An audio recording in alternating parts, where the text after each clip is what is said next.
Welcome, ladies and gentlemen. Welcome to this week's edition of the Sunday Wire. I'm your host, Patrick Henningsen. We're streaming out live on the Alternate Current Radio Network and also at 21stcenturywire.com. We're also streaming out live on X. Hello to everybody on that platform, and Rumble, YouTube, BitChute, also Facebook Live, and on the audio streams, as well as on 21stcenturywire.com. You can watch us live at 21 Wire on the show page. Hello to everybody in the 21st Century Wire chat room, and it'll be there afterwards. So whatever you missed live, it's always going to be there at our website. Just go to 21stcenturywire.com. Now, earlier in the week, during the midweek wire, we had a very fascinating and informative discussion with independent journalist, filmmaker, researcher Ryan Dawson. We're discussing the latest dump of files by the Trump administration, the JFK files. We're going through those and pointing out what we thought was really important, what people should be looking at, putting it into perspective. It was a very, I think, productive session that we had, and we've had great feedback from that. And Ryan and I were discussing maybe we should continue this and talk about the RFK assassination, seeing that it's very topical at the moment. So we're going to bring Ryan Dawson back on the program for today's episode of the Sunday Wire to discuss the Robert F. Kennedy assassination. But we're also going to talk as well in the Overdrive session with Basil Valentine, who's going to be cleaning up, mopping up on the JFK issue. He's been surveying what a lot of the top researchers have been saying, their reactions. He's going to kind of condense that and aggregate a lot of that commentary and deliver it in the Overdrive segment. So we're looking forward to that discussion with our colleague Basil Valentine. So that's going to be excellent. So now let's get into the main topic. I want to bring on to the stage independent journalist, filmmaker, researcher Ryan Dawson, joining us on the live link right now. Ryan, thanks for joining us this week. Thanks again for having me. So as we were discussing the Robert F. Kennedy assassination, a lot of focus on JFK, on the file dump right now. And you've done extensive work on a lot of these major events, including this one. So a lot of people aren't aware about, I think a lot of Americans are aware. Maybe people who are younger, Ryan, aren't aware. So we're kind of red pilling a new generation as well through this.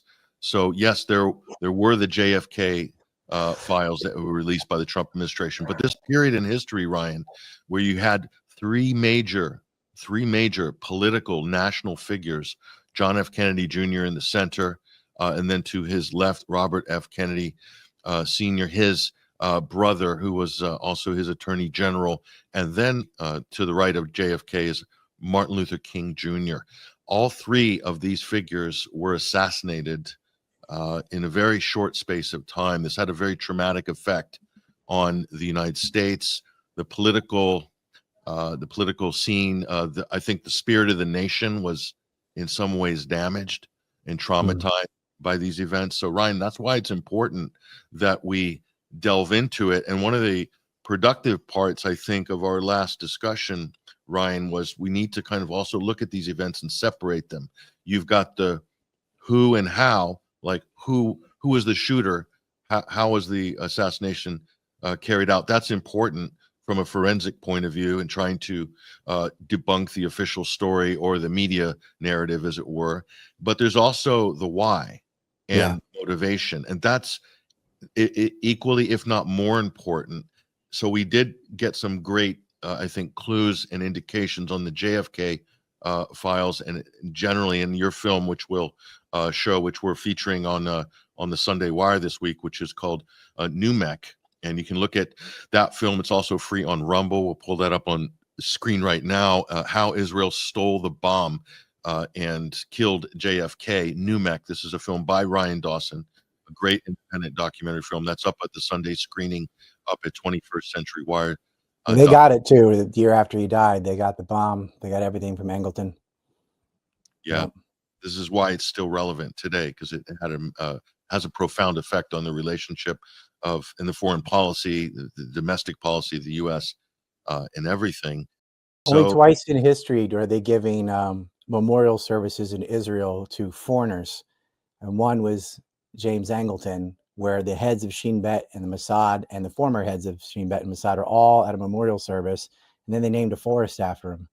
Why? This is a guy in counterintelligence of the CIA who lives in America, and he's got this giant memorial service from all the intelligence heads of Israel. And the other time that happened was Robert Maxwell. And you all know what he did.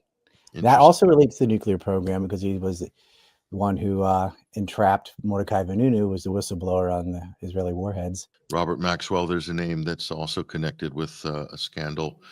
His daughter is a convicted pedophile and human trafficker. Yeah.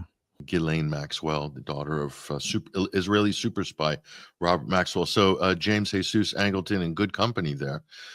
But just quickly, before we go on to the assassination of RFK, Ryan, just kind of sketch out the political scene of the 1960s and the significance of these three assassinations happening in succession. Your opinion, how do you think that affected? Yeah, so the main, we have the civil rights era going on. You've got the Vietnam War going on, which is, of course, accompanied with a very unpopular draft. We drafted in the service and sent to Vietnam. And so MLK and RFK were hot on those issues too. And obviously, John Kennedy made the mistake of sending the advisors to Vietnam, but there were a lot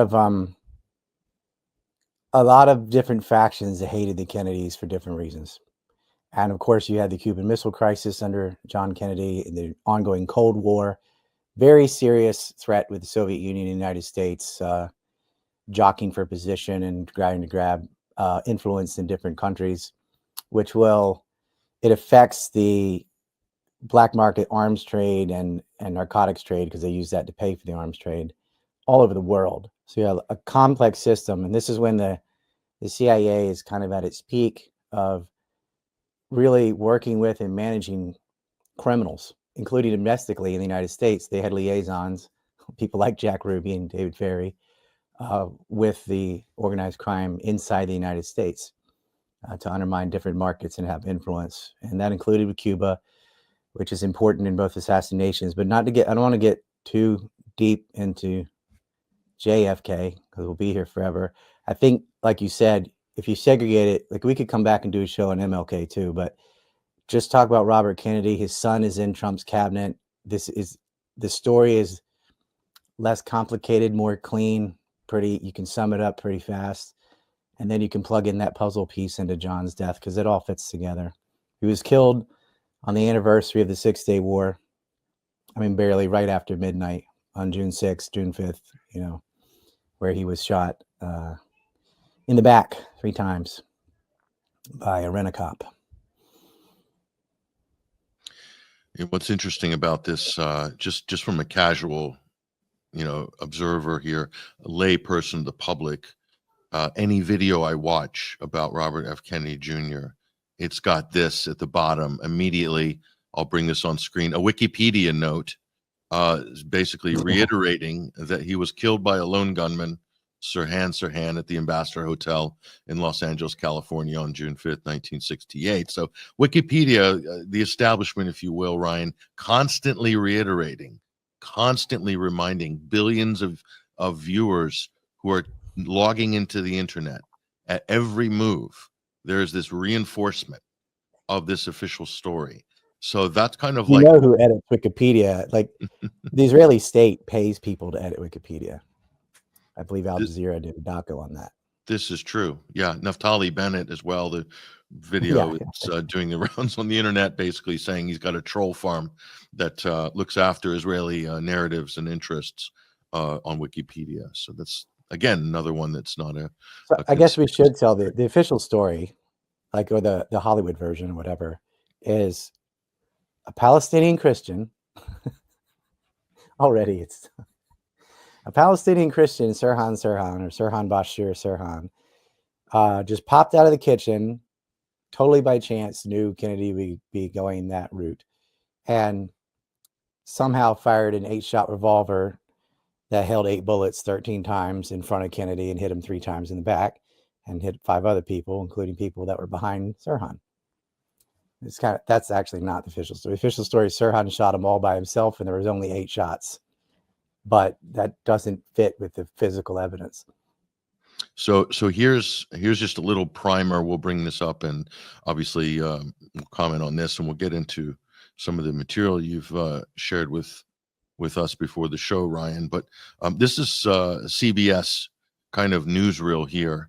I think it was CBS Boston that put this together. Ambassador Hotel, Los Angeles, on June 5th, 1968, headquarters for the Robert Kennedy for President campaign. Victorious in the crucial California primary, Kennedy addresses an enthusiastic crowd in one of the hotel's ballrooms. My thanks to all of you, and now it's on to Chicago, and let's win there. As he turned and went by me, he turned to the right toward the kitchen. When he did come through, lots of television cameras and stuff, and we were going into a press conference. He was shaking hands with the two busboys, talking with them, and it was at that time that the shots started. Major D reported that Senator Kennedy had been shot. He's been shot? That's right. I just heard this crackling noise and was shaking violently, and I thought I was being electrocuted. That was my impression. Senator Kennedy has been shot. Is that possible? Is that possible? I saw him laying on the ground. I knew that he wasn't going to live. Everybody else, just please stay back. Just a doctor, come right here. 25 and a half hours after he is shot at 1:44 a.m. on June 6, Robert Kennedy dies. Immediately following the shooting, there is little doubt in anyone's mind that 24-year-old Sirhan B. Sirhan, using an 8-shot, 22 caliber revolver, was the one who killed Kennedy and wounded 5 others. There were 77 people in the pantry that night, witnesses. He was tried, convicted, and sentenced to death. An open and shut case. Or was it? Greg Stone has spent over a decade looking into the Kennedy assassination. He is one of a number calling for a reinvestigation of the case, a call based on seeming inconsistencies in the physical evidence and on a belief that the original investigation is flawed. A belief that is remarkably shared by former LAPD Sergeant Paul Sharaga, the first police officer on the scene the night of the shooting. When asked if he thinks there has been a cover-up inside the LAPD, I would have to come to that conclusion. If there is a cover-up, the question is why? To hide a conspiracy or to conceal slipshod police work? Who really shot Bobby? A much simpler question 20 years ago. And I don't accept the idea that the stain of bloodshed is going to be ever across our country. There it is, Ryan. That's there have been questions out in even the mainstream public domain, and even his son, who is currently in the Trump administration, Robert F. Kennedy Jr., has also expressed skepticism, doesn't believe the official story. So your thoughts generally on where the story is right now? It's telling that you use a clip from CBS because a CBS news anchor was in the kitchen pantry when it happened and saw Gene Cesar pull his gun out, and he thought he was firing back at Sirhan. He said, Kennedy's bodyguard fired back. Kennedy's got it. Yeah. He wasn't really a bodyguard. He was there as an assassin, and he did fire his gun, but it wasn't firing back at Sirhan. He was firing into Robert, and it wasn't an accident. Let me tell you why. Like, Sirhan was there and he had a gun. He's guilty. He's in jail where he belongs, but he was sort of forced hand. He was in debt. He was threatened, and I'll get into his background in a second, but going over the physical evidence first. The first problem is too many shots. He's got an 8-shot revolver. You've got 5 bystanders hit. You've got Kennedy hit twice, and you've got a hole through his jacket. And then there's more bullets. There's the gun, by the way. There's more bullets in the door frame and another one near like a door jammer. And in 1976, there was a Freedom of Information Act request that actually got photographs of them photographing the holes and showing them. And we have witnesses from both the FBI and citizens who were there who saw these things. And so I don't know if you have a photograph of the door frame. They actually circled the holes. Now, it's telling me because this came from a FOIA request in 76. He shot in 68. I'll tell you what happened was the Zapruder film had just been released, and that reinvigorated an interest in both of the Kennedy assassinations, because that's the first time people saw the motorcade shooting. Before that, there were still pictures that were in Time Life magazine, but never the video. It wasn't until after C.D. Jackson died that they released the video. And when people saw that, that's when you had the House Select Committee on Assassinations come in on a second investigation to do better than the Warren Commission. And then you had a reinvigorated interest in Robert's death as well. And the FOIAs do come out and show the bullet holes. So tell us what we're There looking you at can here. see, I believe that's Thomas Noguchi. He's one of the coroner, Japanese American. And you see two clean holes right there around chest high on a regular sized man. It's quite high up. Of course, they're the one that missed. Thane is shooting right behind him, like he's holding his arm and shot him, bop, bop, bop. And those went through. Then, in addition to that, you have witnesses, and I can tell you, Angelo DiPiero and Martin Petruski both claimed that they saw bullet holes and a bullet still in the doorframe. But more telling than that was an FBI agent who was on the scene. He was there on June 5th. His name is William Bailey. And William Bailey got a very close look, and he saw both holes and two bullets in the holes from the FBI. And he said as much to the LA County Supervisor, Baxter Ward. So Baxter Ward can back up what William Bailey said. And then you have these other witnesses that were there, Petruski and DiPiero. Two more holes, two more bullets. Also in that FOIA request, you can see another shot lower. Oh, there, yeah, see, they even labeled them. Lower on the ground near the door jamb. And you can see a policeman with a flashlight, and it looks like they have a screwdriver or a pencil or something poking in the hole, showing, yeah, here's another bullet hole. Now, all of this physical evidence got destroyed. In fact, they tore down the whole hotel. But we do have these photographs. And so they did find holes in bullets. And that's not random. This is a nice hotel. They don't just have holes in the kitchen, okay? Yep, there's the one on the lower. So, and some of these shots are where Sirhan was standing. So Sirhan would be, if he's firing toward Kennedy, instead of just firing sideways and backwards and stuff, then all the shots should be on that side of the room, but they're not. Some are on that side of the room, or they're in people who are on that side of the room, and some are on the opposite side of the room. So you've got a gun firing this way and a gun firing that way. And that is exactly what bears out with the witnesses too. Yeah. Here's another, what are we looking at with this image here, Ryan? Okay. And so then you have the coroner evidence. So this is more forensic evidence. Mm-hmm. Thomas Noguchi did the autopsy and finds powder burn marks on Kennedy's body, right below his right ear. And you can't, so when you fire a gun, if you've ever seen a gun fired, a real gun, not like Hollywood, a little flame briefly comes out of the barrel as the bullet's exiting. You can burn some of that. And so, but you have to have it up on them or like an inch away for that to affect you. And that happened twice. Because he got shot in the like neck, kind of upper neck, and then behind the right ear. And then he had a hole through his like lapel or his shoulder pad or whatever. So somebody just went like that, close enough to both leave a burn mark on his head, and chemical testing on the jacket proved how close the gun was. Gunpowder, not just a bullet went through. If you're having gunpowder, they had to basically be touching you with a gun or be, an inch away or less. Many witnesses continued to hear gunfire after Sirhan was on the floor and subdued. And one of them was a colleague of yours, a very famous documentarian, John Pilger. So, Ryan, this obviously an important character here, Thane Eugene Cesar.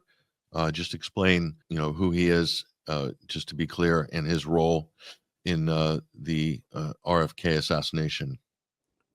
He is the private security guard that was right behind Kennedy, who was in a position to shoot him, who was witness firing his gun, and who would match the forensic evidence of powder burns on the head and the chemical residue through the jacket. He was the only person close enough firing a gun to Kennedy to have done that. And he's all mobbed up, arrested in Tijuana multiple times, worked for John Alessio. He's a total thug. And that is who was right behind him. And Kennedy actually pulled his tie off as he was dying. You can see it next to him on the floor. His clip-on is right there next to him.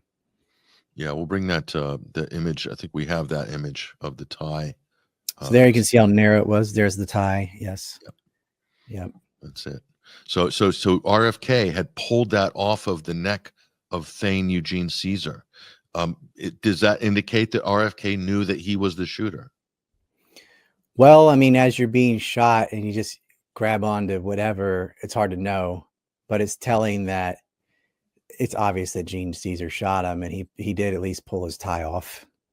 So this is well, let's just go through a couple I believe of these. that's Carl Ecker kneeling in front of him, who was the only person.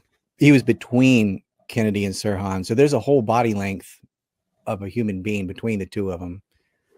Before, yeah. Look at the picture of Sirhan. His eyes are like Charles Manson or something, where they wanted to make it seem like this guy's a nut. So if he said anything in court, it's just whatever, he's crazy. And they had a notebook where he had written, RFK must be killed, RFK must die, over and over and over again. RFK must be assassinated. And that is what I call Hollywood's idea of how crazy people behave. You know, they get a notebook and write the same sentence over and over and over again. That was planted. They find it where he worked at the Corona breeding farm, where he worked for Frank Donaramus. Like anyone with a deep understanding of the mob, especially in California, will recognize all these names. I do want to show something to make it clear, a little easier to understand. If we can make this big. Sure. Yeah, go so ahead. There's this square in the embassy room is the podium where he gave the speech, and then they go up into this pantry area. That's the picture you saw. Thane and Robert are about here, and on the other side is where, on here and down a little bit, that's where John Pilger and some bystanders were, and that's where Sirhan was. So Sirhan is firing that way, but people are hit on this side of the room, and people are also hit on this side of the room. But why do you have bullets going over here at all? And that's where your colleague John Pilger and another bystander who was actually grazed by a bullet were standing while Sirhan was already on the ground. And that dovetails with other witnesses who heard shots being fired while Sirhan was already on the ground. Then, like, Sirhan's on the ground, then pop, pop, pop, then Kennedy falls. And they all remember when Kennedy fell, because that was the big, Robert's on the ground. So Caesar was shooting him after Sirhan was already on the ground. But because Sirhan fired first, everyone's looking at him and they tackle him, they push him over the table. And then some people still saw the flashes. One of them being Don Schumann, as I said, he saw them pull out. He thought his bodyguard was firing back at Sirhan. Another one would be Miss Hughes. We'll get to the eyewitnesses in a moment, but I'd like you to, if you have the Pilger clip, because this is one of the most reliable journalists to ever do the job. And he is explaining exactly what he saw and heard. And this is a trained eye who was there. And he's on the side of the room where Sirhan was standing, way in front of Kennedy, not behind him. So here's John Pilger. This is the audio that you supplied us. Ryan, listen to this. Author, documentary maker, and journalist John Pilger gives his first-hand account as he was an eyewitness to the Robert Kennedy assassination. There's no question that there was another gunman, because one of the people who was hit, just grazed, was standing next to me, and that happened when Sirhan had been wrestled to the ground. So that's the interesting thing. There was another assassin, or several assassins. Amazing itself that of all people, John Pilger was there. That bullet could have hit him. He's there. I know you knew him. I'm glad I have that. That's from an older film I made on a timeline of CIA greatest hits. It's a sardonic title, but he's like, there's no question there was another gunman or series of gunmen, because they're still firing after Sirhan's on the ground, and they're firing in the direction of Sirhan. So that's it. And that dovetails with other witnesses too. So you see Nina Rhodes Hughes, who's a witness, and her testimony is important. Yep, that's her on the left. You see the dark hair. She said, I heard 12 to 14 shots. She maintained that her whole life. She could be wrong in that she's just going on memory, hearing the pop, pop, pop, pop pattern. Although we did find a recording of it, but she thinks it's 12 to 14 shots. And she reports that it's 12 to 14 shots. And they changed her testimony and said she said 8 shots because it can't be more than 8. His gun only holds 8 bullets. But that's not what she said. And she's like, I never said it was 8 shots. I know I said 12 to 14. I'm still saying, I've said that to everybody who's ever asked me about it. And so that shows LAPD complicity, because why wouldn't you just say what she thinks is 12 and she's wrong? They didn't do that. She said it was 8. They didn't want any doubt of, that Sirhan did it and he did it all by himself and there's only one gunman. And it was really silly for them to do, because they should have just said, yeah, she's just misremembering. And they'd be told, you can't prove based on memory that, oh, that's how many shots there were. But it was hard to tell the shots after about the 10th shot, the crowd starts screaming and reacting to where you couldn't cleanly know. But around 2011 or so, where they had the software that could isolate and wipe out white noise and all that, you did have others go through and forensically look at it. And they also concluded that there were 13 shots minimal. Yeah. And I have a clip of some of the audio engineers talking about that as well. Tell us what we're looking at here, Ryan, this exhibit. Oh, so this is some more evidence too. So that ring around a bullet, it's called a cannler. And when you have a clip full of bullets, they all have the same cannler. They have 1 ring or 2 ring or 3 ring or whatever it is. Their uniform is what grips where you load them in the gun. Now with a revolver, you can just slide them in anyway, but they'd still be uniform because that's how you buy them. And they did not have matching cannlers. And this is just extra evidence. So in addition to the powder burn marks on his head and in the jacket, a bullet that was pulled out of Kennedy's neck. And this was by Dwayne Wolfer. He's an LA police examiner, excuse me.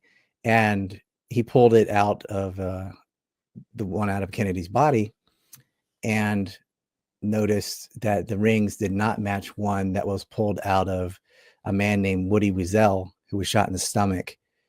He had a different firing angle, first off, but different cannlers as well. This man named Herbert McDonald noticed that the one in Wiesel had 2 rings and the one in Robert Kennedy only had 1 ring. And so you had that combined thing. So you've got ballistic tests from William Harper. You've got Dwayne Wolfer, the police examiner. You've got the coroner from Thomas Oguchi. You've got Herbert McDonald looking at the rings. So they're looking at the firing angle. They're doing the ballistics tests on the powder burns and things. They're looking at the body. And all the physical evidence shows at least 2 gunmen. And it also, more importantly, shows too many shots at a shot from an inch away. Yep, and there's another example of the bullets. That one is 1. The other looks like it has 4. Now, you can load random bullets in a gun, but usually that's not how it goes. Yep. So and again, that's just, I don't rest my argument on that. It's just another little extra thing on top of all the other things I just said. I think one other item on this set of images here we'll come up to in a second. I believe there's one showing X's on the floor of where they were positioned, which is obviously more than an inch away. So, anything more than 8 shots is already a second gun or second gunman. And Sirhan only had 1 gun. He wasn't Yosemite Sam and pap or anything. And they weren't ricocheting around. They're just a 22. So that's all. And Thane had a 22 9-shot revolver, I believe. So tell us about, did anybody try to recover the gun of Thane Eugene Cesar? Yes, they interviewed him. He screwed up every interview he ever did, and he admitted he had a 36. But they said, we know you have a 22 because you're a cop. Like, you all have them. Yeah, what'd you do with it? Oh, I sold it 3 months ago. And they believed him. Oh, who'd you sell it to? And they got the receipt. And the receipt says September 6th, 1968. There it is, handwritten, which is 3 months after the killing, not 3 months before. So his alibi, as it were, is easily debunked, basically. He really wasn't trying to hide it. He was kind of like, yeah, like he would do these ridiculous shows. Yeah, I had my gun out. Yeah, I had it. He's kind of one of these thugs. Yeah, I want a knuckle sandwich. He's just this low-level punk that sort of wanted people to know he killed Kennedy because he was getting away with it. They were putting Sirhan away, all the papers. He had all the protection of the mob and the LAPD, and nothing was going to happen to him. So he got a little bit sloppy with that receipt. Oh, whoops, it says September. Yeah, I meant April or whatever. No. So yeah, they have the gun. That's the trophy. So they have the receipt for the gun.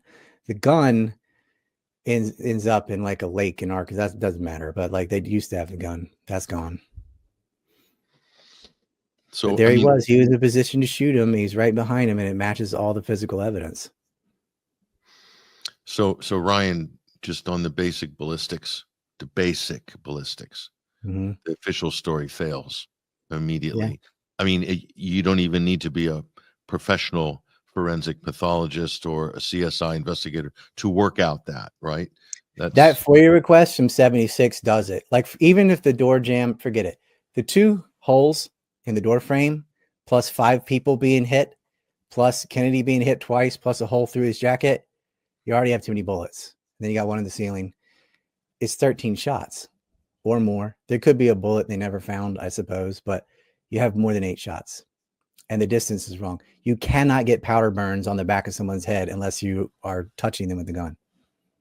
And every single witness said Sirhan was, feet away, not right up on him. And every witness has Thane was hugging him like a human shield. He had him by the elbow and kind of led him in the room, like right up on his back, because he knows Sirhan's about to pop out. And once Sirhan was down, he pulled out, pop, pop, pop.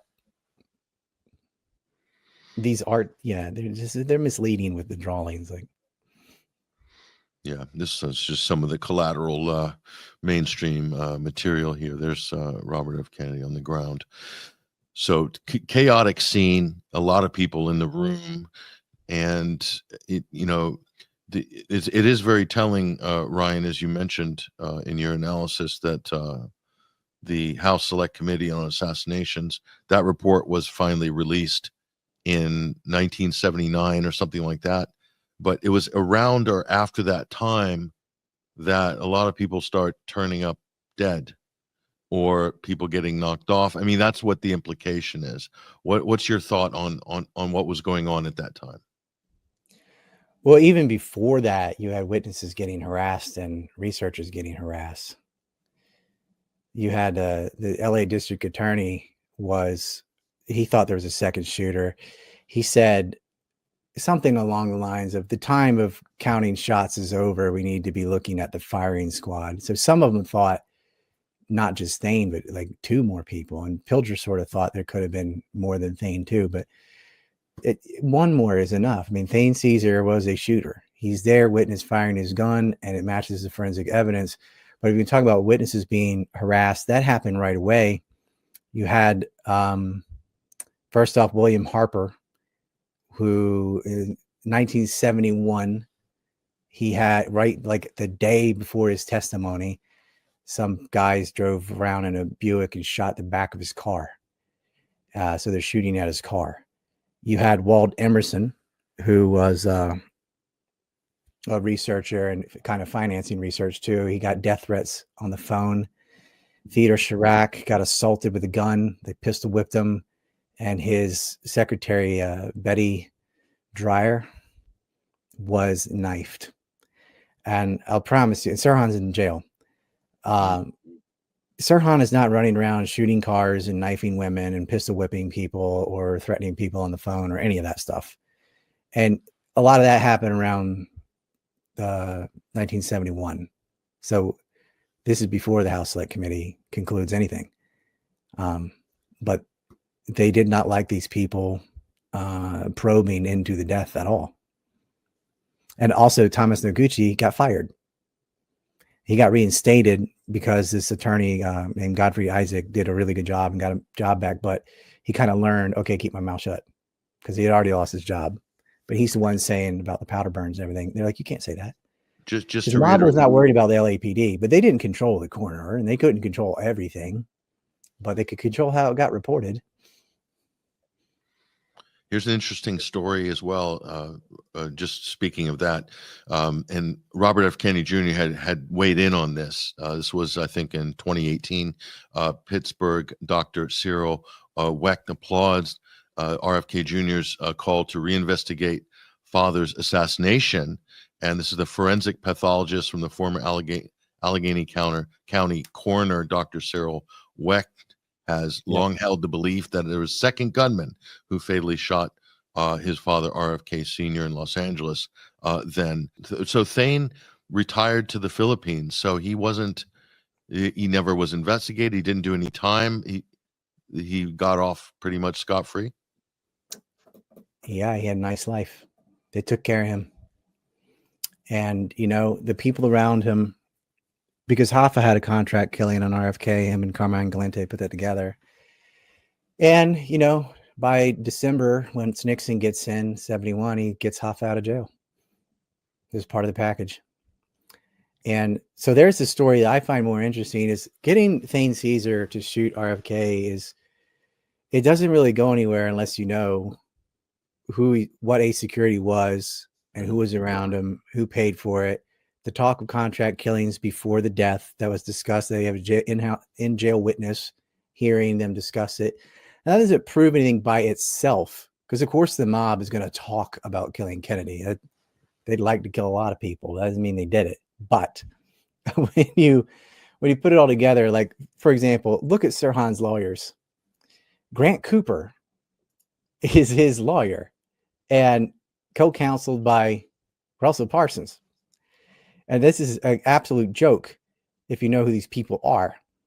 And these, Grant, it was so bad because he was also defending 4 co-defendants in the Friars Casino case of Johnny Roselli, total mafia involved with his brother's death. And this is the kind of person that just happens to be representing Sirhan.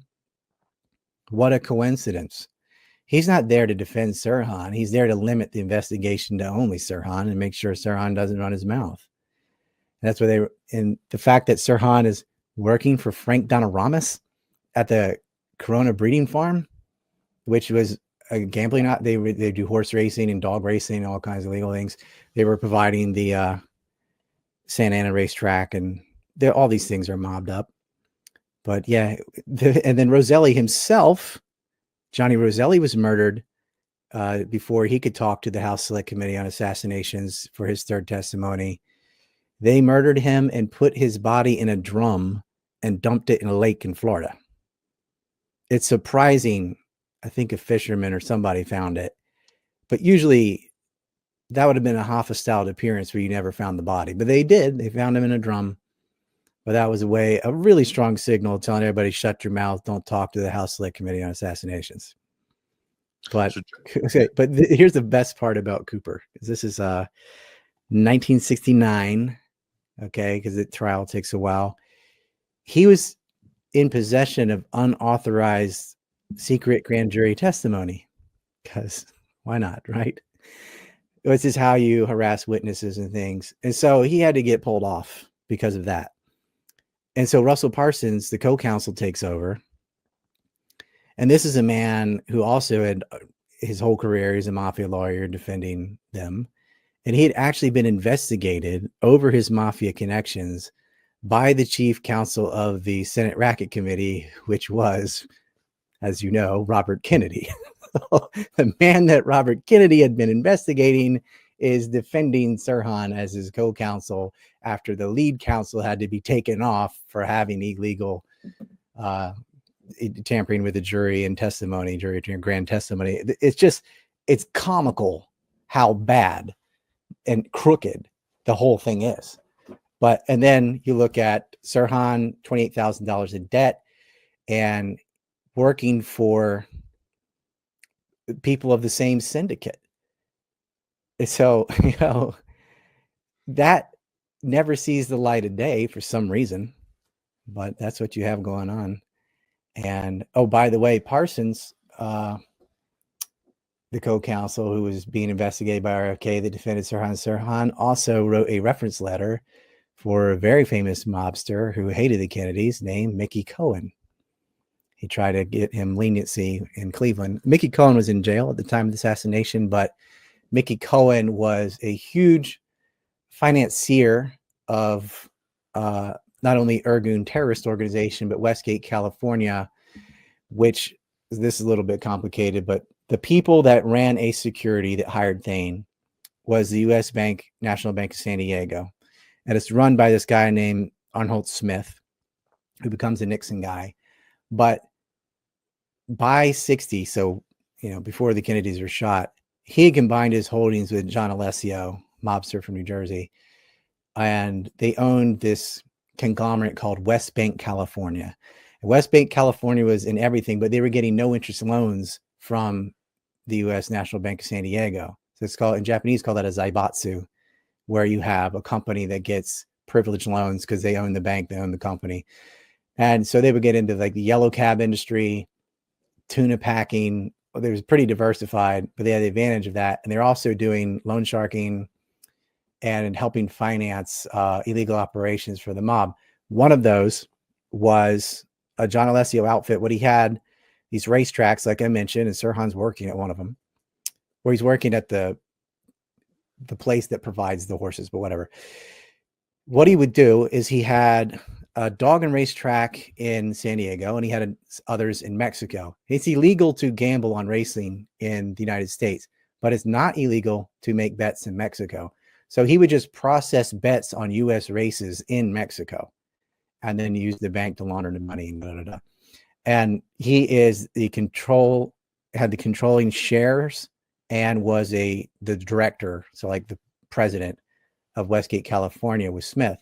And Alessio is 100% in the mob.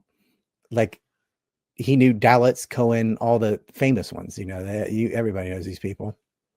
And in fact, Mickey Cohen previously, before he got arrested and hit in the head with a pipe, was running a gambling operation out of the Ambassador Hotel where he was shot. So they had a great relationship. William Gardner, who ran the hotel security, those guys, by the way, didn't have any guns. They're just wearing the guys you see with the brown like police suits. They don't have weapons, but they're just like push people out of the way and stuff. A security came loaded. And that's where another thing about Thane. Who do you think was guarding the door to the pantry during the speech? He was. Yeah. So he let Sirhan in. Like it's just bad. Anyway, so looking at Sirhan's lawyer, how did he pay for Grant Cooper and Parsons? He's in debt. He's 24 years old. How does he get these crack lawyers that are defending Johnny Roselli and the Friars Club case? Like, how did that happen? Who paid for that? And then you look at the people that wanted him dead the most, and the fact that they get half out of prison. It's really disgusting. The thing is, if you didn't already know a lot about the mob, these names wouldn't mean anything. Oh, this lawyer's name is Cooper. Okay. But if you know about what was going on in that area, then the pieces start coming together really quickly. And a note to what you said about him investigating his brother's death. In fact, on May 28th, so this is a week before, a week and a day, before, he spent 2 hours in Oxnard, California, checking out a lead he'd gotten from Jim Garrison. And he was looking into his brother's death.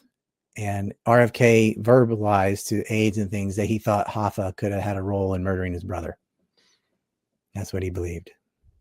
So he was looking into that angle.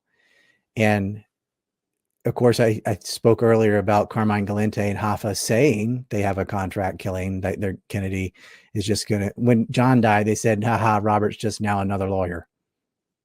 And then they wanted to get rid of him because he was going to become president after he won the primaries in California, most likely. But yep, there he was. And they're discussing this, and Hoffa was sprung from prison shortly after. But it was funny that Hoffa had a very famous Californian field director, Murray Chuntier, who he campaigned for a very famous person that ran for governor of California. I think you know his name, and that was Earl Warren of Warren Commission fame, head of the Warren Commission. They're working for Earl Warren. It's unbelievable. Yeah. So, I mean, it's all how it all connects and converges, Ryan, with the mafia, Sirhan, the Ambassador Hotel. You've got the LA mob with Mickey Cohen. You've got the Chicago mob with Roselli. And also this is something I found, which you might kind of the San Diego / LA mob with Donna Ramos and Alessio too. Yeah. Del Mar Racetrack, Jimmy Durante. It's like, yeah. He worked there scene. too. He worked at Del Rey before he went to Corona Breeding Farm. I didn't say that, did I? But that no. Could have. So here's an article I pulled from the CIA's reading room, Ryan, here, and it's talking about Santos Trafficante. He was a big Florida mob figure as well, and connected here with the Roselli situation. So, I mean, explain how that. Well, he had him taken out because Santos Trafficante, as he was the mob boss of Tampa Bay, he had been arrested when Batista was out and Castro took charge. He was held in a detention center. Guess who went to visit Trafficante in Cuba? And they ended up getting him out of jail or out of the detention center. Guess who flew from Miami to Cuba to meet with Trafficante, who prior to that had a gun running operation legally, because we have an Army intelligence memo showing that he was allowed to trade U.S. arms. Very famous person named Leon Jacob Rubenstein. The Jack Ruby was visiting the mob boss. It was because what happened was the mob had all these casinos and hotels in Cuba, and Batista just let them do it, probably $1 billion. And Castro came in, arrested a bunch of people, and shut it all down. Not all of it, because he eventually, with Jake Lansky and Meyer Lansky and Santos Trafficante, somehow got a deal. And that is because of this guy named McNone in Texas, and it doesn't matter, it's a big story. But anyway, Jacob Rubenstein, who shot Oswald, was doing illegal gun running to Cuba and was working with this faction with Trafficante.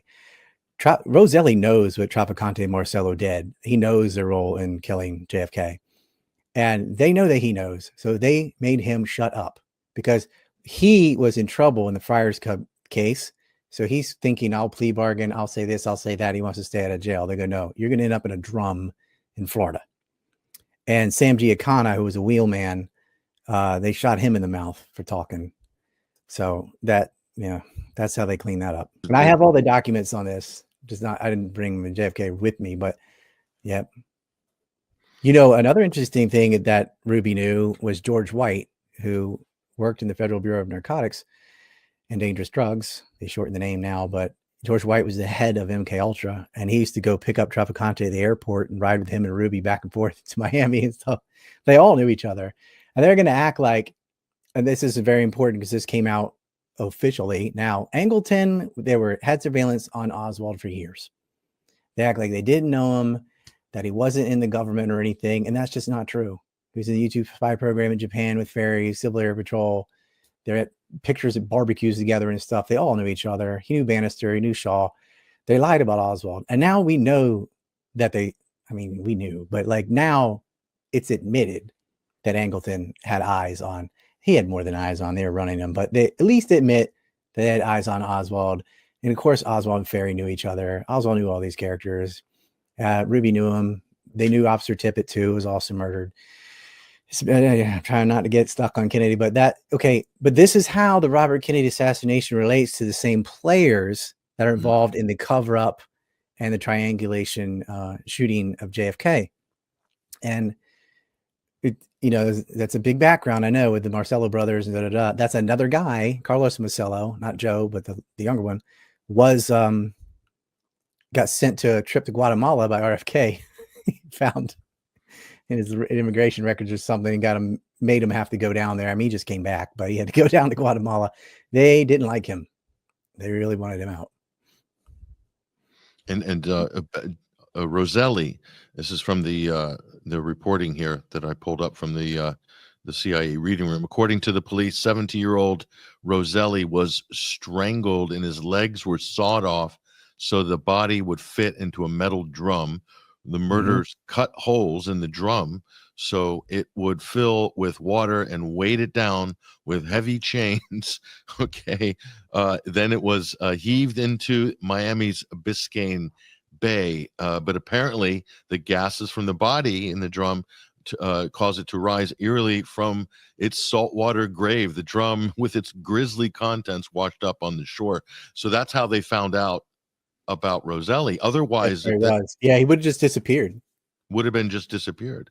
So, and the goal was to make him disappear because it's actually more scary with the witnesses going to talk to the House Select Committee on Assassination and then they just disappear and nobody knows what happened to them and everyone assumes they're dead. That's more frightening than if you find them shot on the floor or something, because it's like, wow, they just made him disappear. And they almost made him disappear, but brackish water isn't like the salt water they usually dumped him into in New Jersey, I guess. So the drum floated up and I think a fisherman found it or somebody, but they found the drum and washed up. That happened again in the 80s, someone else, where they did the same thing, put the holes in, it just washed up. Imagine finding a drum with a body in a state of decay. Like, there are people who have to study that. There's called the Body Farm in Tennessee, where they do ridiculous stuff like just leave a corpse in the back of a car and see at certain heats. And what a horrible job! But for forensic pathology, yeah, for that. Yeah. So Ryan, just to pull that together. So, and again, this gets back to our original point when we started this discussion. This is why Sirhan keeps his mouth shut. This is the kind of people he's dealing with. They will wipe out your whole family. Yeah. So we have the mob. We have the mob. It's clear. There's no debate. The evidence, the preponderance of evidence is overwhelming. Not just that, the physical, the forensic evidence, the connections, all of that. Lawyers, yeah. So now's the question. So we know the who, we know the how, but what about the why? And you did allude to some clues there with the mob. Is there a through line? Why a Palestinian patsy who has a newspaper in his back pocket that talks about Israel and Palestine? The Italian mob doesn't care about Palestine. Exactly. What is that? Is that the clue as to why and the motivation, Ryan? Is there a through line to JFK? It was really stupid for them to do that. They could have just, I mean, it doesn't need to be a Palestinian Christian, but that's what, that's who they set up. And he was drugged out of his mind and can't remember it. I mean, they just sent him there out of a taxi into the kitchen, just whatever. But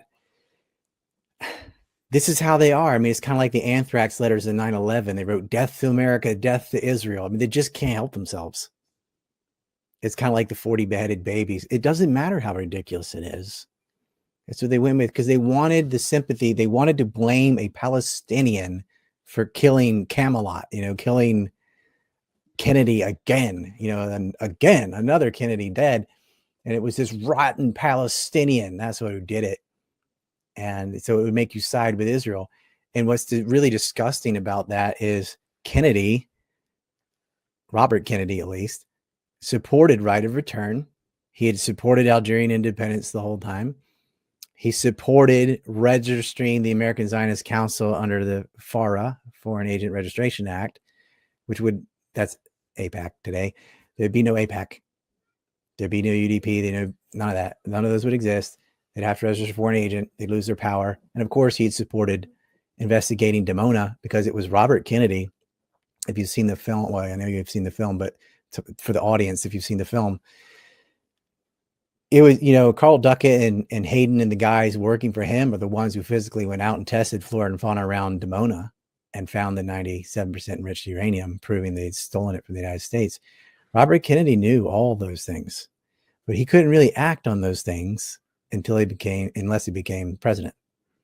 Because Johnson sure as hell wasn't going to act on him. Johnson was totally compromised, total Zionist. He gave us the USS Liberty. That's why the biggest reason, though, wasn't his positions on Israel as much as it was him investigating his brother's death, because that would really make everything fall apart. Mm. Right. So there's a couple of so you've drawn a through line from RFK's assassination to JFK, right there. Yeah. The same people who get rid of him were involved in plots to kill JFK. But they didn't have the means. That's why when they're saying, "Oh, we got new Jewish backers and stuff," when they say Jews, they mean Israel. It's not the Jews, obviously. It's not the Italians. It's gangs, and but that's how they refer to themselves. That's how I say it. But you know what I mean. They knew Ben Gurion and his faction working through Angleton. They just recycled assassination plots on Fidel and used them on JFK, and they were all set up in Dealey Plaza, and everybody knows what happened there. And you have a guest that's about to talk about that, so I won't steal his thunder. But it's the same people covering up, and a lot of the people who knew what had happened, because they all partied right after it happened. It was so disgusting. They had to make sure that they were not going to talk to these new committees. Someone like Roselli, he's in his 70s. Why not say something? But they made him take it to the grave. And a lot of witnesses and things disappear, or like Roger Craig got run off the road and they broke his back. Then somebody blew his head off with a shotgun. They said it was a suicide. It's very suspicious. The problem was, prior to the internet, in the paper age, it was very hard to put all these things together. And then even if you did, where do you go? Who do you talk to? Like, I've known this information for a lot with the internet, and I don't even know where to go. When you're talking about the CIA, like, you can't go to the CIA, you can't go to the FBI. So, and LAPD covered this up and destroyed evidence and sat on it. But oh my God, if you look at the LAPD now, look how bad it was in 1968. It was run by criminals. And, LA was a huge import of the illegal narcotics business from the South, that the mob was sort of the receiver side in that supply chain. Now the cartels, it got real professional with Barry Seal and all that during the Contra affair. But prior to that, when you're talking about Sammy Corona and Jarl Lorex and those kind, getting heroin from Honduras, for example, in New Orleans, the mob is the distributor. Once it comes into the city, they already have why would you make a network when you have a pre-existing one? So they start pushing that. And Lansky and some of these other people, they didn't like the drugs as much. They will move guns, they'll do gambling, they'll do the unions, they'll do all the normal white collar crime and stuff, but they didn't like how narcotics was affecting the community. Rather racist line was drawn in the New York mob that, like, okay, you can sell it, but only to the blacks and Latinos, not to the Italians. At least he had a line somewhere, but yeah, don't sell it in our own area. They didn't like it, but it didn't matter. It was so much revenue. And what happens is the shift goes south. All those southern cities that can import the drugs are the middlemen. So it becomes more profitable. And the outfit out of Chicago and New York, they'd already been moving west into Vegas and LA for the entertainment industry and the casinos because it's legalized. They just moved their operation out of Cuba because they got kicked out of there and put it in Las Vegas. And then they start going south. And Dallas was contested territory. It wasn't like the boss of Dallas, clearly. And I guess you could argue the outfit ended up with it, but it wasn't easy. And but after killing Kennedy, Johnson comes in, and it's just ongoing nepotism where he would just put them all in the right position. And then it got even worse under Nixon. It actually got worse under Nixon. Nixon got hardcore assassins who had shot and poisoned people and all that out of jail. And he got Hoffa out of jail. It's just because, Nixon's a Californian politician and you really couldn't go anywhere in that state without paying your dues. And they had him. He wasn't like in line with them ideologically or anything. He just needed their money and owed them favors and they had dirt on him. So he did what they said to a degree. So they didn't completely run Nixon, but he could keep his promises to him. And that's why, so even after the Warren Commission, after all this, you have LBJ, you have Nixon, like it's not going anywhere. And then by the time you, and Ford wasn't any better either. So by the time you get to like Carter, let's say, he didn't even look at it. You're in the 80s, like by the time you can get anything going. Then I guess that film in the early 90s called JFK sparked an interest, but they made it seem like, oh, the CIA was mad about the Bay of Pigs or something. They didn't mention Israel at all. They dismissed the mafia completely. That movie says, you think the mafia could cover up? Like there's only one sentence about the mob, and it's just to dismiss it as like, don't even look at this. It can't be them. And it's like, dude, the mafia is not separate from intelligence agencies any more than Al Qaeda or ISIS. They're not independent, never have been, not since the 20s. It's intertwined. And that's a really important on the upper level. Yeah. So would you say, Ryan, the way you're describing this post JFK Washington, where all these different factions are competing, the narcotics are coming up, it's transforming the whole organized crime syndicates, putting pressure on parts of the cartels. And what would you say that's kind of like the height of corruption, or in the golden age for the mob? What happens later is they kind of legitimize because USAID and stuff, the CIA just starts really getting more professional about how they launder money. They had problems in Iran-Contra affair. You should not have been reliant on bringing arms in and drugs out to pay for illegal arms trade. You need to have giant black markets somewhere else to facilitate these type of things. And that's what they learned from the Contra affair. So they set up BCCI and they started a professional money laundering through charities and complexities, just like the Israelis do. And that is how Al Qaeda was created. That is how a number of horrible things were made, where they used BCCI gets shut down later in the 90s, but they just went back to Riggs Bank. But they start using regular banks, like they own banks now, so they don't have to. I mean, they had the in San Diego, but like Riggs they Bank. can use Riggs. Yeah, that's a private banking, isn't it? Or it's I mean, Ryan, there was a Riggs Bank in the U.S. Embassy in London. They had a branch inside the embassy in Grosvenor Square. Yeah, I mean, crazy. Yeah, that's where Riggs Bank cut checks for Al Qaeda hijackers. Osama Basnan and Bayoumi through Banal and Duquette were getting money from Prince Turks bin Fasil, and Riggs processed checks, and the cash went to Nawif al-Hazmi and Khalid al-Mihdhar on Flight 77. And we know this, and it doesn't matter. Like everything I just said, that's like, wow, you mean Saudi Arabia state support for terrorists? Yeah. With the green light from Uncle Sam? Yeah. So, the media just doesn't, just like I just said here, Thane Cesar shot RFK. It's verifiable. Yep. Doesn't matter.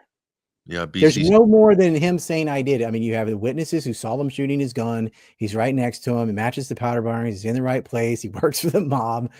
God damn. And he pulled his tie off him even. I don't know. I don't know how you could prove it further other than a confession. Just back to this document quickly, Ryan, because we skipped over a bunch of witnesses too, because there's more. It's kind of overkill though. The ones that are important are Nina Hughes, because they changed her statement. So that shows LAPD complicity, and the CBS reporter, and John, because those are trained, they're not, because eyewitness witness, but reporters are different. And, they saw that. And whether you saw a gunshot or not saw a gunshot, your memory's not that bad. He saw him firing, so that's a big one. Can you hear me right now, Ryan? Yes, no, I got you. Yeah, okay. Ryan, I'm going to bring this document back up on screen because we did talk about this. This is an important kind of crossover document when we're talking about the mob. This is with relation to the JFK files here. Mm. I know you're familiar with this document as well. Just explain to people what they're looking at here. This is It looks like the Chicago field office. Yes. And I think you can go down to the bottom. There'll be a highlighted portion. Yeah. Is this it? Yeah. Yeah. Yep. Now we have plenty of money. Our new backers are Jews. As soon as we or they take care of Kennedy, this is the day before the assassin. I think it's the day before, really close to it, of him being killed. Yep. So the report's on the 26th, but they're reporting about something that was said earlier. And I kind of alluded to this earlier. When they say Jews, they mean the Israelis. Okay. I mean, it's Jewish mob, but the Jewish mob is the Israelis. Right. So this is the all those guys from the French Connection onward, like they all had state support. When Haganah was taking over Palestine, these are some of the people that procured a lot of the money. I have this NUMEC map on my back wall. It wasn't all from Rudolph Sonneborn and those guys. A lot of it was from like Hank Greenspun and Mo Dalitz and Mickey Cohen. Like they were pumping money in to the Stern Gang. And these are people from the Purple Gang, and their millions of dollars went to the terrorists that formed the state of Israel. And these are the people that were blowing up boats and hotels and blew up an embassy in Rome. And the Israeli Jewish agency that becomes the government, Ben Gurion, later Menachem Begin, and these people are all a bunch of terrorists that got financing from organized crime.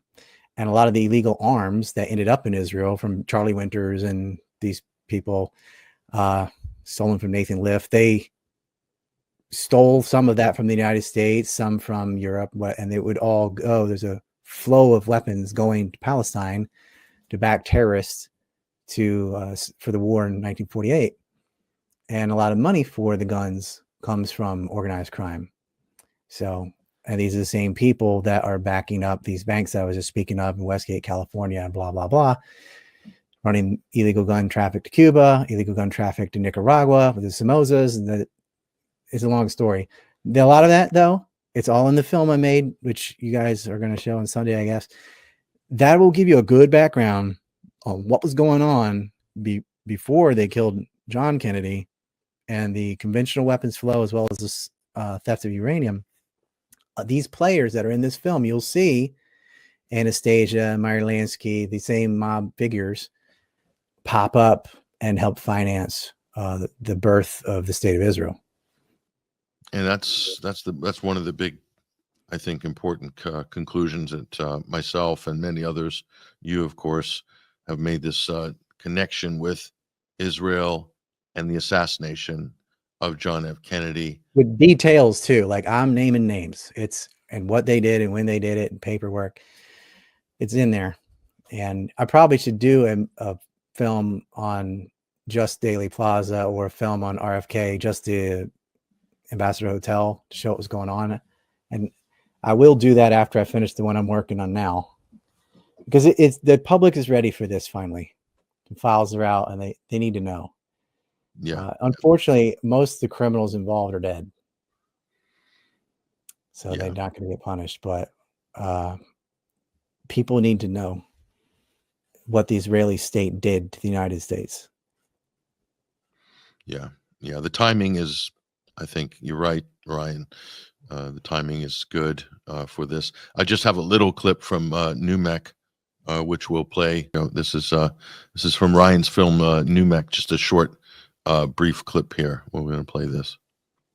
Following the failed 1956 attack on Egypt, David Ben-Gurion sent his protege, Shimon Peres, the future Prime Minister of Israel, to Paris following the war, with the mission of acquiring nuclear technology from the French, which the Israelis themselves could not develop. They made a secret deal in 1957, where the French would provide Israel with nuclear technology and associated training. Covertly, hiding in the Negev desert, the French built a plutonium-based nuclear plant in Dimona for the Israelis. It was supposed to be kept a secret, But American U-2 spy planes would spot the unaccounted for rig in the middle of the empty desert. Israel insisted it was nothing but an innocent textile plant. The United States demanded inspections of the site. So that's what was actually going on at the time, Ryan. That's what was going on in the world. So you had a situation where Israel looking for, full support, full backing of the United States, but at the same time, almost engaged in high-level geopolitical nuclear blackmailing, basically. Right. Putting John it out Kennedy of knew it. He knew he was getting jerked around. He'd worked very hard on a ban of nuclear weapons. He even had the French on board, and they didn't like that either. And if you notice, somebody tried to kill Charles de Gaulle twice, and it's the same. They hired Corskins in that one, but like they tried to kill Charles de Gaulle, and they did kill Kennedy. But it was that important. Like, you are not going to freeze this. And they did get nuclear weapons. And Mordecai Vanunu later took pictures of the warheads. And then Glenn Maxwell's daddy told on him. And he's honored, just like Angleton's honored, by the heads of all the Israeli intelligence agencies. It was that important to them. There's letters, if you want to go read them, between Ben Gurion and John Kennedy back and forth. It's not going very well for Ben Gurion. And they're like, we're going to inspect Dimona. And Ben Gurion resigned to stall. And a month later, John was dead. So they didn't want to go. They didn't want to go nuclear, like for the pun, and kill the president unless they had to. They weren't going to kill Robert either. If he had not won the California primary and he wasn't going to become president, they would have left him alone. But because he was going to have power, they had to get rid of him. And they got rid of him that night. They were there. If he had lost, they would have walked away. Because he said, on to Chicago, let's win there. And then, no, you're not. And what do you think his chances were? That was a big momentum shift, wasn't it? The California. I mean, he just won the largest state in the union, so he was going to win. It's California wasn't always just a for sure Democrat state. I mean, Reagan won it; he was governor. It was, right. But it was a large state, and he had momentum. And they're like, "Look, who do we have in California? These guys. Okay, they'll take care of it." If he had gone to Chicago, they would have got him there. That would have been even easier. So yeah. Yep. So Robert F. Kennedy, Bobby Kennedy, as he was known, Attorney General for his brother, President John Fitzgerald Kennedy, who was assassinated in 1963. And his brother was in the ascendancy politically. He was a great, great crossover candidate for a lot of people, big civil rights lawyer and activist as well. So he had the black vote, he had the minority vote, he had the liberals. So he had a lot going for him, I think, going into he had farmers too, as well. Yep. Mm-hmm. In agriculture. And I mean, he had a lot of great ideas. Very clever guy. It's really sad that it's sad in general, the caliber of people, even Nixon too, like just the intellectual level compared to now. Yeah. Nixon, hugely underrated in terms of his presidency, and all his very formidable achievements are overshadowed by Watergate, which is a nothing burger compared to some of the scandals we've seen brushed under the rug in the last 4 or 5 years. So it's incredible. I would rather have the mob than now what we got. The crooks that are in now, that Pelosi generation, shameless, man. I can't think of a president other than Biden and Trump that would have allowed a genocide. And we know because Israel wanted to every time, and every prior president said no. Even George Bush Jr., the horrible, Iraq warmonger, all that, had his roadmaps of peace and made them get out of Gaza. Even Bush Jr. had more of a conscience. This is saying something. Bush and Cheney had more morals than Anthony Blinken and Harris, whoever was running the country when Biden was asleep. And I grew up hating George Bush Sr.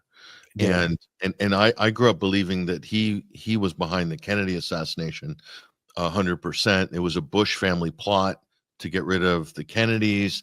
And so little did I know that there was an assassination plot connected to Israeli intelligence to take out George Bush Sr. That's an interesting little piece of history we could get into another time. George Bush was a Saudi guy. And yeah, I mean, he created the Safari Club. He's the one that brings the Saudis in 1976. He did a lot of damage when he was the head of the CIA. And in 1 year, he got so much done. And that is the formation of Al Qaeda. I mean, they bought boats together and stuff. He's very chummy with Bandar Bush, obviously. And so it'll bleed over into his son and the operations that Bush Sr. started and really got the roots for in Afghanistan that happened under Reagan presidency, but Bush was vice president by then. But he had set up the institutions already to do all the money laundering and finance the diaspora fighters, blah, blah, blah. This becomes the backbone of Al Qaeda and how they were financed at that point before they went back to rigs. But yeah, so he did a lot of damage, but his son is very pro-Israel. Bush Jr. is totally Zionist ankle grabber, and also had a relation with the Saudis. And these are the same factions you'll see again and again, involved in September 11th, involved in financing ISIS. This is GCC, Israel, and then you can add Turkey when you get to Syria. But it's the same factions, and much more professional now than it was when they had to rely on just money from narcotics. They got so much money from opium and now fentanyl that they don't need to do petty things. They got quite a nest egg, and they need that because you can't go to Congress and say, "Hey, can I have $5 billion to finance ISIS?" They're going to tell you no. They have to. So you have to find off the books methods of financing illegal activity. And now they have plenty. Yes. It's back on screen here. We'll just bring this up. And, King, the first time I kind of put all of this together was about 20 years ago, 25 years ago. It was, I met a Hollywood film producer named Howard Goldstein, who did a documentary film called King Kennedy. And it was all archival footage, no narration, all from National Archive, UCLA Film Archive. And he put together this story. It was so brilliantly cut. And I don't think he got any distribution on it, or it was viewed to be very controversial because of the implication of what I cannot remember. I saw the screening of it. It was in Soho Square, or I think Golden Square in Soho, in London. And this would have been like it was been about 2000, 2001, around then. It's a long time ago. Sometime in the early 2000s, I can't remember. But he didn't release it. He couldn't get it released. I think it's still lingering. But this is it was his life project. He did a couple of other Hollywood films, but he put everything into this. This was like, he bet the farm on this documentary, and there were a lot of roadblocks to it. So I'm still trying to. It's accurate, probably. Maybe. They killed Martin Luther King and Robert Kennedy was only 2 months apart. Those were back to back, those killings, and they knew each other. Yep. Yeah. J. Edgar Hoover. What could have been? Yeah. J. Edgar Hoover is another common thread through these as well. We're not going to get into that rabbit hole, but he supported inspecting Dimona until he didn't. It's almost like, he did an absolute 180 on his position, and we know why. Costello and Lansky know why. The other thing I was going to ask you is in the JFK film by Oliver Stone, Clay Shaw was like this kind of main character. Clay Shaw connected to the mafia, but this is a bit of a cul-de-sac, isn't it? That's Clay not Bertrude? Just explain that point, because I think that's an important point, just not to forget, Ryan. I haven't seen that film since high school or something. Whenever, I don't know. I watched it again. I think it came out when I was in middle school or so. I don't know. I haven't seen it in a while, but I remember even then just going, "Oh, they didn't say this. They didn't say this. They didn't say this." The executive producer of that film is Arnan Milchan, the largest arms dealer for Israel, smuggled in Krychon triggers, which are also used in the nuclear program. And so, yeah, from memory, though, they kind of focused on that. They were like, well, Oswald on the back of this pamphlet had this address, and it's adjacent to Guy Bannister and Shaw Ferry in Louisiana. What's going on there? Ooh. And okay, that's all true, but that's not a very good breadcrumb, because they didn't talk about Clay Shaw and Timur Rosenbaum and Permidex. They didn't talk about Bannister or Ferry's links to Tropicante, for example, like I went over a minute ago. All that is, everything with the mob is missing in that film, and everything with Israel. So they act like the government did it. It's the CIA. They're mad about Bay of Pigs. He fired Dulles. Not a stupid theory or anything. It's worth looking at, but I mean, when you look at the people who are at Daley Plaza, who Bill Decker released, it's not rocket surgery. And the same thing with RFK. What the classic, like, YouTube whatever about RFK is the woman in the polka dot dress who said, we got him. And they go down all these like red herrings. I think the guy that worked for the mob who was seen firing his gun, who was right behind him, is the one that did it. And here's why they did it. They bragged about it. I think we've got witnesses of a contract killing being made by the people that Robert Kennedy had investigated or thrown in jail, who had an axe to grind. I mean, John Kennedy too. That, I know a lot of people hated him, but if you want to know who shot him, that's not that hard to figure out. What's hard is getting people to care about why he was killed and who backed him up and who helped with the cover up. Shooting someone's easy. You could go out, hypothetically, you could go out and shoot someone right now. You wouldn't get away with it, but like you could do it. To get it covered up and to shoot and to kill a cop too, because they killed Officer Tippett, to get away with that takes a network. And that's what they had. And it also gave them leverage later with the Israelis. Like, look, we did you the biggest favor in the world twice. Nixon's going to be president. And he was. Who is almost about to lose to Kennedy again. Like would have grinded him to no end. But I have another show soon. So we'll do final questions or. Yeah, just your final summation on Robert F. Kennedy assassination, Ryan. Your final thoughts on go ahead and wrap up your. Just killed too young, and I feel for his family. His son lost a father, he lost an uncle. Later, he'd lose his wife to suicide. If either of the Kennedys had lived, we would not have any of the problems we have in the Middle East today. There never would have been an Iraq war. There never would have been a war in Syria. The CIA would have been gutted. Latin America would be different. It's hard to even get your head around how much better the world would be, how much things would have changed, especially in the Middle East, if these men had lived.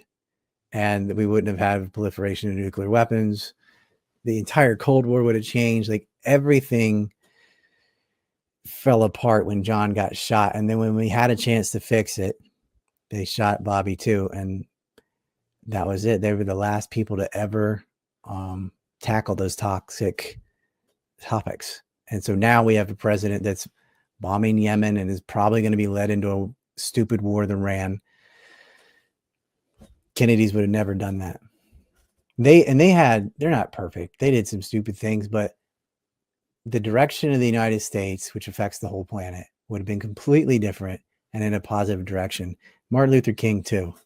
I mean, obviously he had his problems too with his adultery and his plagiarism, whatever, but he was definitely a net positive, huge for the civil rights movement.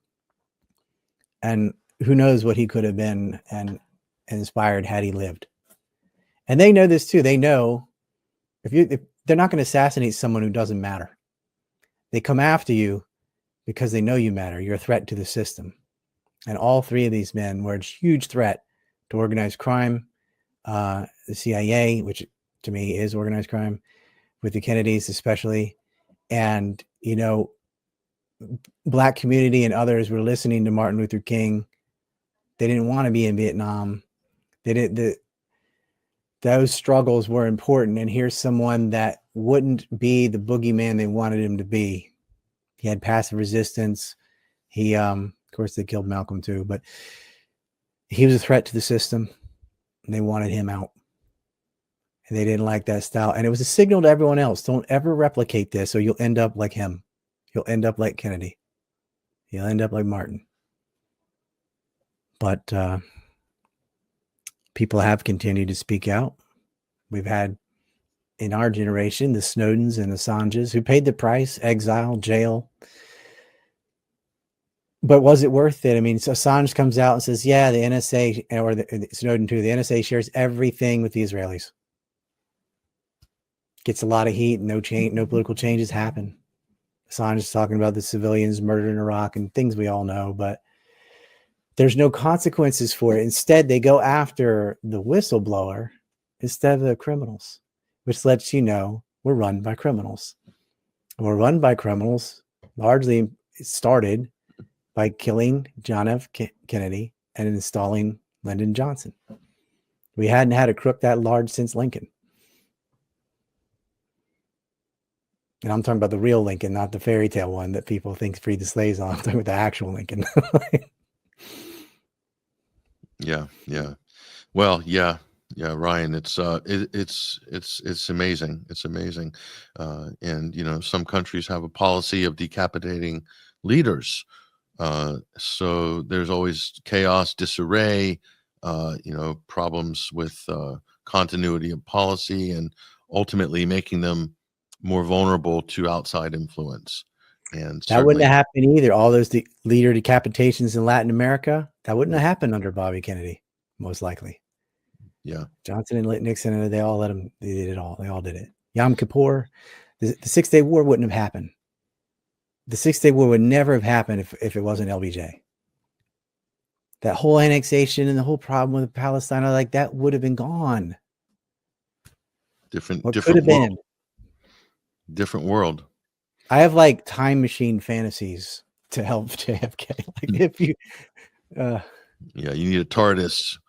Get your own sort of phone box like Doctor Who, and find out what experience, even to experience it for a couple of weeks, what the world would have been like without the constant turmoil, the death and destruction, especially in that part of the world that has not been. JFK really just made a decision like, I'm going to splinter these groups. Like after Bay of Pigs, it wasn't about air support or whatever. It's just like, you lied to me about ground support. You lied about everything.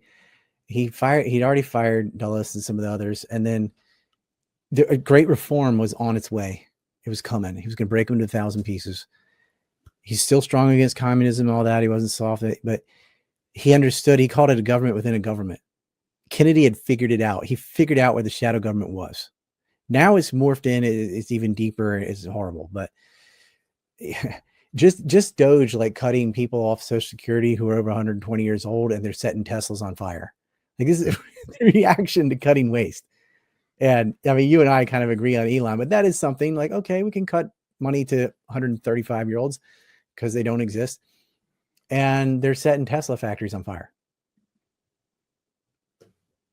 Violence. I mean, they're reacting to, oh, you're going to get rid of our slush fund, then we'll physically attack you. He better watch out too. Elon might catch a bullet one day. Just from the perception of him cutting waste, we'll do it. Yeah. Well, politics is a dirty, tricky, dangerous game, and one must be aware of the different spheres of politics, I think, and it doesn't matter how much money you have to be aware of. We saw it in Slovakia recently, and there are still attempted assassinations of political leaders. Like that is still a viable way, even if it's from the outside. Like they talk about decapitation strikes. I think I said this on one of your shows before, but I am very suspicious about that helicopter drop of the Iranian president. Like I don't know yet, but for sure, all the circumstantial evidence is there. The motives are there. So it's worth looking at. President Raisi. Yeah. Yeah, Raisi. Yeah. Ryan Dawson, again, at Rye Liberty on X. That's Ryan's handle on the bottom there. And again, we'll put up the film Numek, How Israel Stole the Bomb and Killed JFK. That's up at 21st Century Watch Sunday Screening, also up on Rumble for free. Watch that film, share it with everybody you know. I think everybody needs to have that information. Very, very important. And we've got it subtitled in Arabic too, if you need that, but English and Arabic.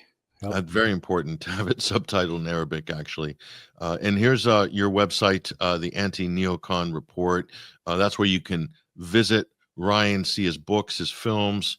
There's all sorts of information, merchandise as well. There's links to that there. Plus, yeah, that film tab. There's a bunch of free movies in there on Syria, on everything. Like, just check that out if you're bored and you want to even just listen to it in the background. Because you can kind of listen to films, but I'd rather you watch it because I am putting documents on the screen to prove what I'm saying. But watch Numek, watch Trump's Zionist Ball and Chain. That's a big one. Watch The Invisible Hand on Syria. Those films, they're all free. There's a couple paid wall, but almost all of them are free. There's a great one called Why is Africa Poor? That goes over transfer pricing and some of the shenanigans, economic shenanigans in Zambia, and I took other case examples, but that's important too because it shows you the structure and how they just railroad people, and that's got a lot with Mark Rich and Pincus Green and Glencore and some of these commodities tyrants. Which is, I didn't explain this, but when I was talking about Permadex, it's almost identical model. What they did in Glencore is the same thing. Yeah, they're really knee deep in neck deep in oil in the Middle East, ISIS, all of these sort of things. Yeah. And copper and yeah. Yep. Interesting. Well, there's something to segue onto in the future.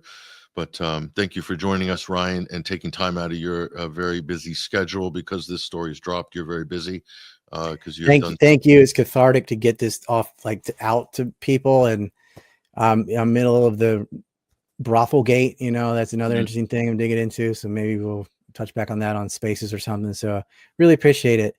I do got a heart out, but this is great. It's great to talk about the Kennedys. I'm glad. I wish I could have this story out 15, 20 years ago, but I just didn't have any reach back then. So. Yeah. Well, it's still relevant, still important. It's good to know your history. We don't know where we're going unless we know where we came from. How we got here in the first place.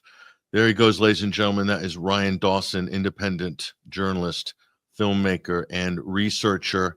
Fantastic segment. Of course, we're going to continue this discussion after the break with Basil Valentine, going back into the JFK files and doing a review of everything that was dropped, what the research community is saying, what the reaction has been, why some of these other texts and books that have long been overlooked are now becoming relevant once again. So looking forward to that discussion with Basil after the break. I'm Patrick Henningsen, your host. This is the Sunday Wire, episode 540 of this weekly omnibus news and analysis TV and radio and podcasting program. We'll be back after this short break.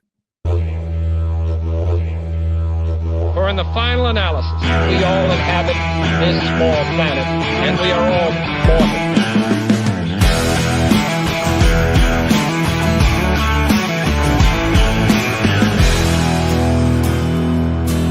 Lately I've been watching the world gone mad. Brothers and sisters full to take a stand, to hate their fellow man. Another man, divide and conquer is the acronym plan. Distract the people, control the story. Don't believe your lying eyes, you know me. Stay in power, no matter what. Play with the doomsday clock. Turn a blind eye and gamble your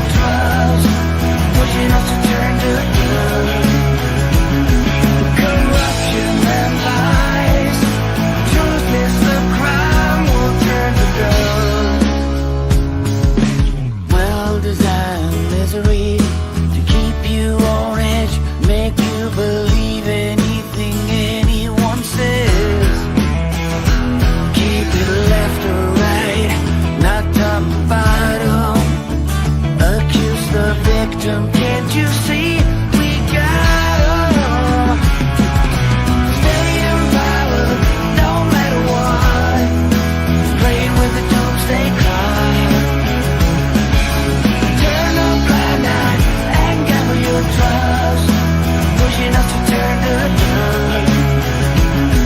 We've captured rights, fuels our time, we'll turn to dust.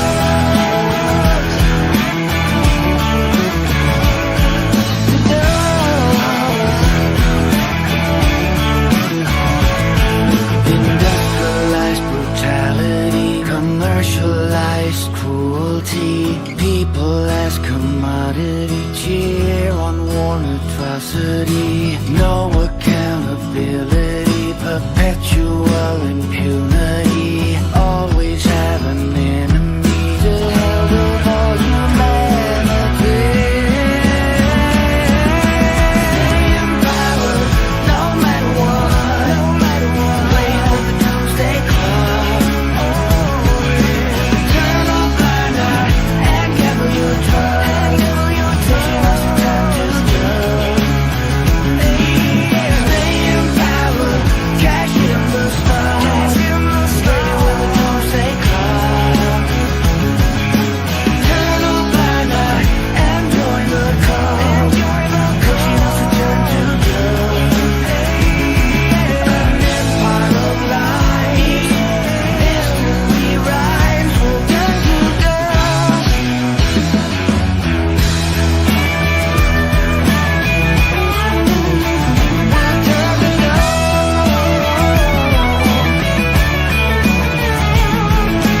Digital inmates, scored on every move, nowhere to hide, nothing to hold on to, and turn to dust, as we turn to dust, as we turn to dust.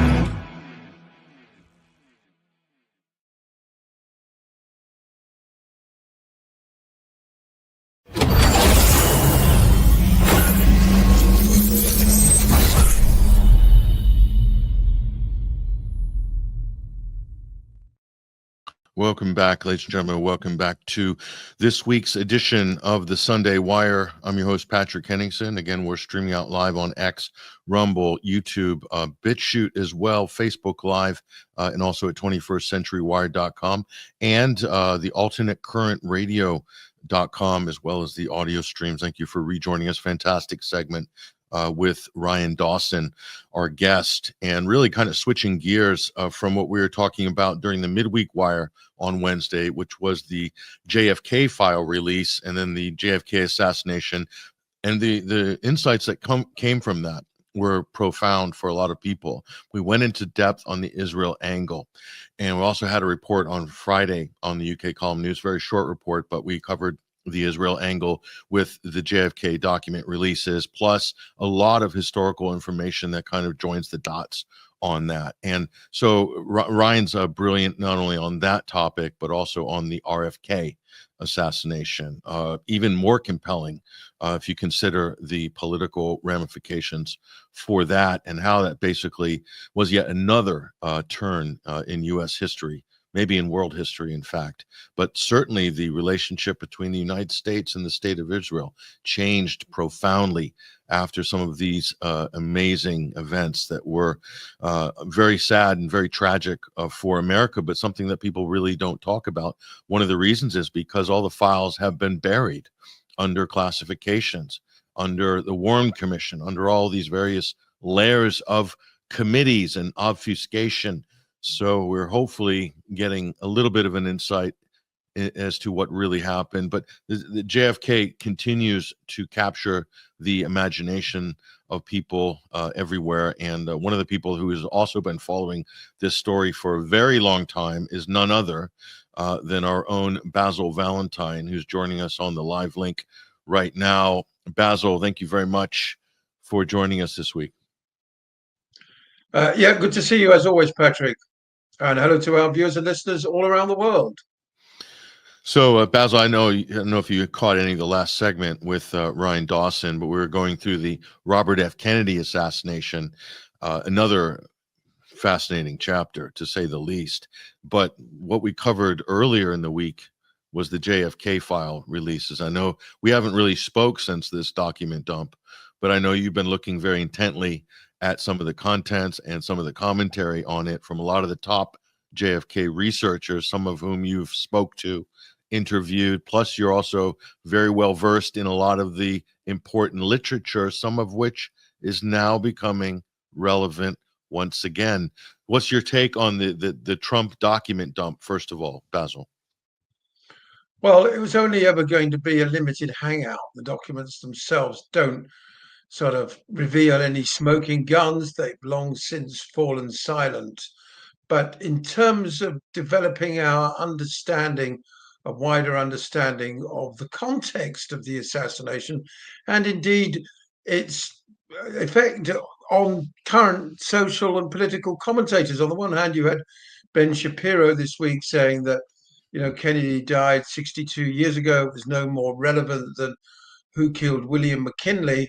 On the other hand, Candace Owens, who trumps him in viewing figures these days on her own YouTube channel, really went off the reservation and started talking about James Jesus Angleton and how he handled Lee Harvey Oswald, his connections to the Mossad. He was indeed CIA's liaison with Mossad, but also how Lyndon Johnson may actually have been Jewish himself on his matrilineal line from a tribe of Jewish people that emigrated to Texas in the middle of the 19th century after the failure of the 1848 revolution in Germany.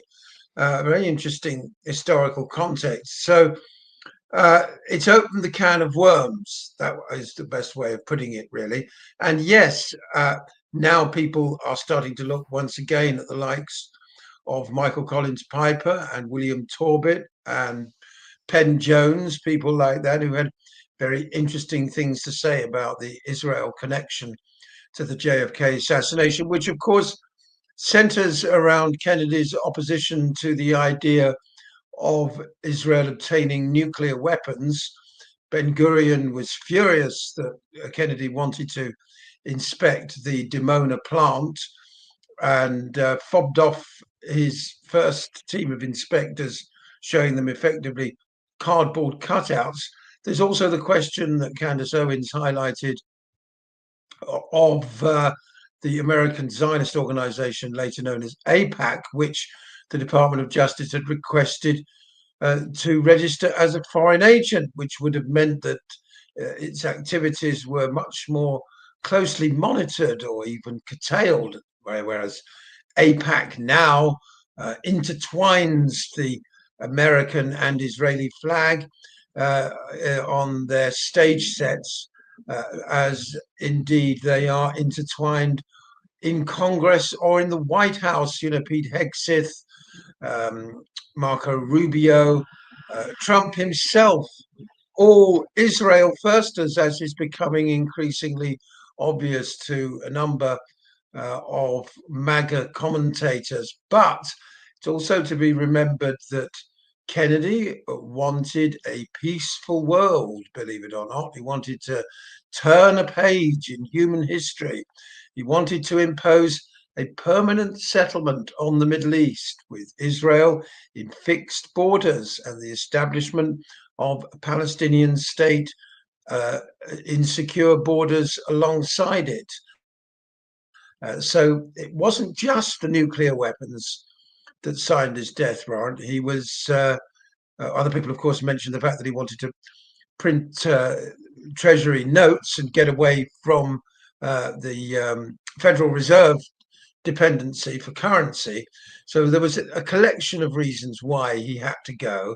And where Israel is concerned, it was the fact that he wanted a permanent settlement as much as the fact that he didn't want them to get nuclear weapons that may have been, because it is only, so far ago now, we're not going to get a signed confession from somebody saying, oh, yes, this is exactly what happened. We have to develop our own understanding of the situation. But there is a lot of evidence that points to a very strong Mossad and Israel connection to some of the key figures that all the researchers, including the liberal researchers, would admit were part of the conspiracy. Finally, it's also worth mentioning that the day Kennedy died, some of the major networks, in their coverage of the aftermath of the assassination, sought to move on very quickly from discussing John Kennedy and his legacy to what happens next. Lyndon Johnson, Kennedy's dead, he's out of the way. So much so that some of the interviewees, key American politicians, were shocked at the speed with which Kennedy's legacy was forgotten, because he's been assassinated twice. He was assassinated in Dealey Plaza in November 1963, but also his agenda, his memory, his legacy, they too have been assassinated, swept under the carpet, forgotten. You even get some people saying, oh, it didn't make any difference. You know, Johnson was a Democrat too, didn't make any difference, the fact that he was assassinated. Made it, you know, in terms of the course of human history, but it made a big difference. And why do I mention the legacy corporate media? Well, of course, it does tend to favor the Zionist cause. So there was an interest there in moving on quickly from John Kennedy and whatever he wanted to do. Well, and on that note, mainstream media, legacy media, as you said, Basil, not much has changed in 60 years or whatnot. This was the New York Times coverage of Trump's document dump here. New trove of Kennedy files offers few revelations so far. Nothing to see here. Move along. No, certainly no mention of Israel in any of the files. So they are saying here, but that's not actually the case. There is quite a lot of compelling evidence in this trove of documents, much of which hasn't really fully been digested or analyzed yet. A lot of researchers are going through it. WikiLeaks is also having a crack at some of them. They posted some key initial findings here. But the mainstream media's attitude, Basil, here is basically, Kennedy, it's old hat. So is Ben Shapiro from the Daily Wire. Oh, and don't want to listen to that. That's old hat. It's about as relevant as President McKinley. Nothing to see there. Oh, I don't see what the big deal is, kind of thing. So like anybody who's saying that, usually that makes me more interested in the topic, actually. Yes, exactly. They can't wait to move on from it, but it does matter still, just as 9/11 matters.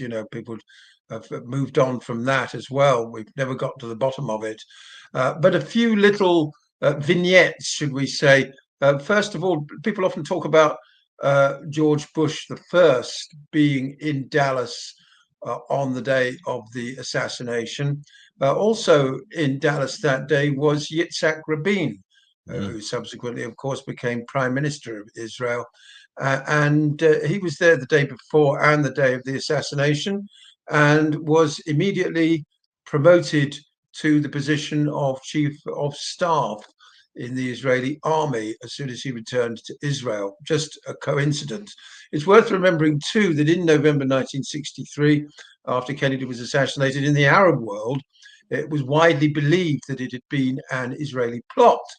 And let's not forget, rise and kill first, the subject of the book about Mossad's mass extermination campaign is probably the best way of putting it, of anybody who seeks to delegitimize Israel, which was still only 17, 18 years old in 1963. So still a very young state, and yet seemingly with its tentacles, deeply embedded in the United States at that stage, but not anything like to the degree that is now the case.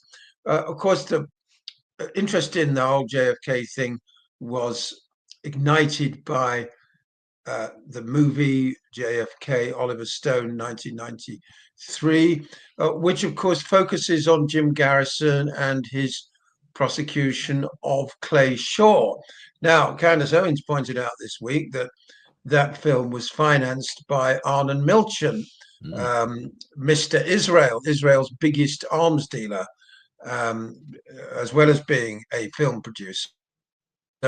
And therefore, the film is a limited hangout. It doesn't mention any Israeli connection at all. But Clay Shaw did have not only CIA, but also Mossad connections through Permindex, which was basically a Mossad front company run by Tibor Rosenbaum.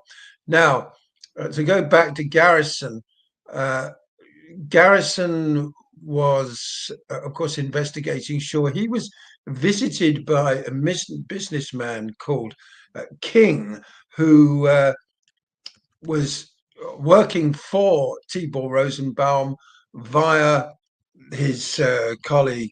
Let me just get the name up. Give me 1 second here. That's right. Kornfeld, Bernie Kornfeld, was a bagman for Rosenbaum. Rosenbaum referred to as Mr. Israel by Israeli newspapers. And Kornfeld sent John King to see Garrison to say, you're getting close here. We'd rather you back off. How about you become a judge and we forget about all this business? And Garrison showed him the door, of course. But ultimately, Garrison's investigation, unfortunately, went nowhere. Yeah, that's the famous film by Oliver Stone with Kevin Costner. I mean, it did get a lot of people interested in the topic, no doubt. It seemed like there was a lot of interest and almost public pressure for answers on that. So that film would have been late 80s, early 90s, right? So that would have been approximately early 90s, yeah.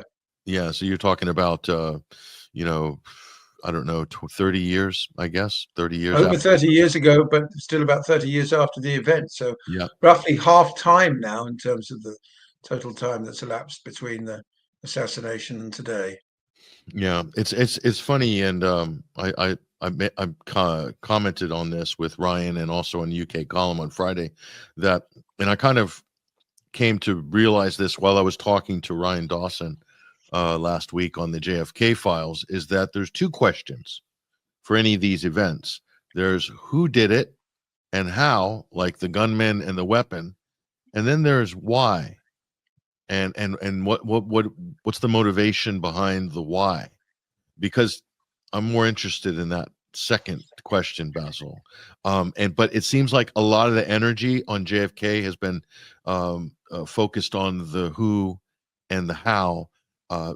Oswald, lone gunman, the Italian rifle, Texas Book Depository, one gunman, two gunmen, etc. Stand down order for the Secret Service as the cars are going by. There's a lot of clues and a lot of things that don't add up in terms of what the official story they ran with for so long. But ultimately, a lot of that's a dead end if you want to know why. And so that's the question I'm interested in, Basil. And I know you're fairly well read on this topic. So what do you think? Well, there's a pivot between, on the one hand, the Israeli connection, and then on the other hand, people like Bunker Hunt and the Joint Chiefs and whoever, messed about with Kennedy's corpse, and of course the driver of the limousine who stopped in the kill zone. So it's not quite as simple as just to simply say this was a Mossad plot, because there were elements of the United States deep state that also wanted Kennedy out of the way. Believe it or not, but there were hotheads in the American military who were calling for nuclear war, just as they are beginning to again now. Certainly in the United Kingdom, with that idiot Starmer posing in a nuclear submarine last week and saying that Vladimir Putin is afraid of Britain's nuclear weapons. It's really one of the most ludicrous, infantile and dangerous stunts I've ever seen by a British Prime Minister. But I digress. Just to go back to Shaw briefly and the why, Shaw's defense was paid for by Edgar Stern, the husband of the heiress Edith Stern. She due to inherit the Sears Roebuck fortune. They were big backers of Clay Shaw, and they were also big investors in the Apollo nuclear plant in Philadelphia, from which the Israelis obtained their nuclear materials. NUMEC, yeah. That's right. That's actually the topic. We'll bring this back up on screen. A film by Ryan Dawson here. We'll bring that up on screen. NUMEC. There it is. That's for free on Rumble, by the way, how Israel stole the atomic bomb and killed JFK. I've watched this film, Basil, and I don't know if you've seen it, but it makes a lot of sense. It's very well researched, very well produced. It's very tight, this film. And the information in here is explosive. Again, Ryan Dawson, independent filmmaker, our previous guest on today's program.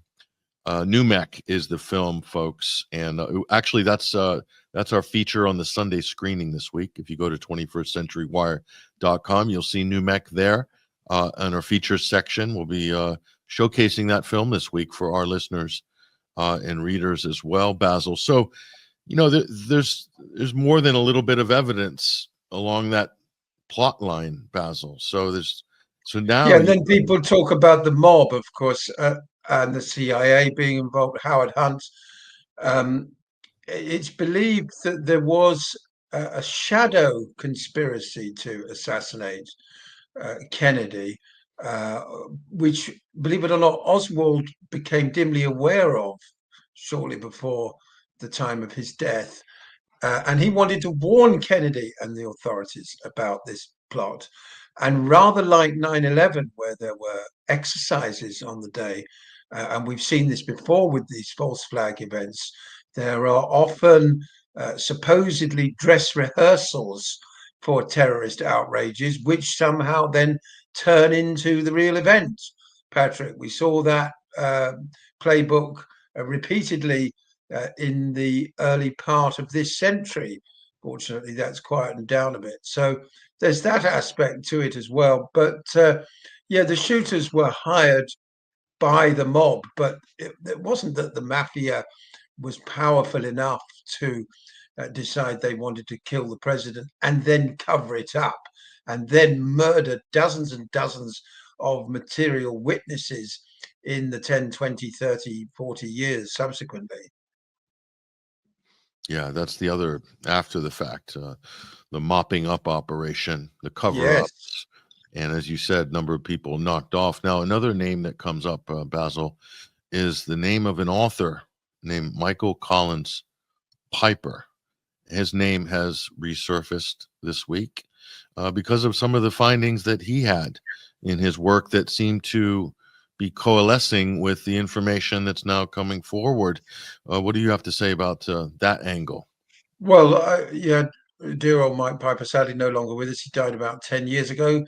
Some people say very suspicious circumstances in which he died in his mid-50s. And all I can say is I recommend people to go and have a look at his book, Final Judgment, which is available in PDF online. And there are also, if you dig around, you can find one or two lectures by Michael Collins Piper. Final Judgment. Yeah, we'll put that up on screen so people can see. What is it about this book in particular and his work that you think is really key? Well, he was the first one to sort of bring up the Israel connection in print. He's not actually a JFK buff. He isn't, hadn't been sort of immersed in the literature for decades, but it was suggested to him that he write a book on the assassination. And when he started doing his own research, he found that a lot of roads seemed to lead back to Israel, including getting rid of the loose end. I'm talking, of course, about Oswald himself, who was shot in the Dallas police headquarters by Jack Ruby, aka Rubenstein, who himself subsequently died of very aggressive cancer within a couple of years. And ironically, very aggressive cancer weapons were being developed at that time, that you can find literature about all this, Dr. Mary's Monkey and other books. and were employed by the CIA to get rid of other undesirables, including possibly Bob Marley. Yes, the Jamaican reggae singer. But I digress. The thing about Jack Ruby was, of course, that he was tied to the mob, and he is supposed to have said to an Israeli journalist while sitting in his prison cell, when asked why he killed, uh, why he shot Lee Harvey Oswald, that he did it for the Israeli people, which would be an extraordinary confession. But yeah, he had all sorts of intelligence connections. And how come he was allowed to get within a few feet of this most wanted man in the world, who was supposedly in custody, and shoot him live on television at the time? Jakob Leon Rubinstein, not Jack Ruby as he's commonly known, which is interesting that he's referred to by a stage name and not his real name, because his real name is quite fascinating. A Polish Orthodox Jewish family, if I'm not mistaken, Chicago, and very much committed, I think, to the faith and so forth. And there's a lot of conflicting witness statements about interviews made with him or things that he had confided, in particular to his rabbi, as well. And so a lot of this raises a lot of questions about his role, and was it much more than what the sort of general official story is, that he was just this kind of mobster, ran strip clubs. It's much deeper than that. That's right. He was so angry, he was so upset, you see, about the killing of Kennedy, that he just had to rush out and kill the man who was supposed to have killed him. But it doesn't make any sense really at all. In fact, it's generally believed that the aim was to get rid of Oswald before he'd even been arrested, because once he was arrested, there was always a danger that the whole thing would go to trial, in which case the case against him would collapse. It's worth just saying at this point that there are, believe it or not, still some commentators out there who wish to prop up what I call the Oswald fiction. Who want to try and still make out that actually the Warren Commission was, all perfectly fair and told the truth, and there's nothing more to see here. I mean, if you go to the BBC or something today, they'll still tell you that Oswald killed Kennedy. I mean, it's quite unbelievable, really. Yeah, there's very few mainstream journalists have any appetite or desire to, look past the sort of very dodgy official story. So, I mean, I guess that's just, I think, for fear of being called a conspiracy theorist. And again, that term has been created and maybe weaponized in reaction to questions about, ironically, about JFK's assassination. Yeah, it was the late 1960s when the CIA inserted that term into the lexicon in order to discredit people who questioned official narratives. And it's been very effective for 30 or 40 years. But I like to think that it is now losing its potency, that people have begun to see through it, and are realizing that so-called conspiracy theorists are simply people who want to ask questions and do some research. But even asking questions, remembering COVID, Patrick, that was deemed unnecessary, foolish. And if you listen to Ben Shapiro, you shouldn't ask any questions about JFK either. Yeah, it's totally irrelevant, especially any reference to Israeli intelligence. That's even more irrelevant and not worth. Well, the sad thing is that you can draw a line very directly from the assassination of John F. Kennedy to the horror in Gaza unfolding in front of us. It's as simple as that.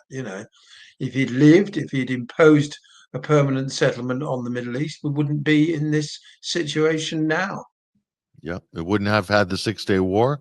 Wouldn't have That's had right. everything else that's happened after that. But also all sorts of Lebanese and Syrian people who had nothing to do with anything would still be alive. Yeah. But many Israelis would say, especially Zionists, hardcore Zionists, was well, they won't say that out loud, but if there was a permanent settlement in 1964 for, or something like that, or Yeah. during his reelection as president, Yes. and likely he would have been reelected, Oh, yes. then we wouldn't have the Greater Israel Project would have been dead in the water. So there's different factions have different preferred outcomes, let's just say, about what's happened. I personally will go with the former, which is what you're saying, and not with the latter, which is what we've got today, which is hell on earth, basically. So it's history. I think we can agree, Basil, history took a very untoward turn in 1963. Yeah, I mean, I wasn't alive then, but I remember my father saying that the whole world was depressed by Kennedy's assassination. That, coming, his presidency coming as it did 17 years after 15 years after the end of the Second World War, which had wrought so much destruction on the planet, globally, so much destruction in Europe, the first atomic bombs, so on and so forth. And then just emerging after the era of rationing although we talk now about the fabulous 50s, actually, it was still very much an era of Western nations rebuilding themselves after the total shattering. And then you had this young, dynamic, extremely eloquent, very positive man elected president of the United States who wanted to build a different kind of world altogether. And if you go back and listen to his speeches, they really are quite remarkable, really very moving, really very sad to think that his assassination, I mean, you've got to look too, as you say, obviously his brother was murdered. And since then, only very rarely has anybody been allowed to emerge on the world stage with anything like the same optimistic message. Since then, the last 50 years, we've had nothing but pragmatists and neoliberals and hardliners and hawks of various hues. Do you follow me, Patrick? That it's almost as if they didn't take the chance after Kennedy and have to blow somebody's head off again.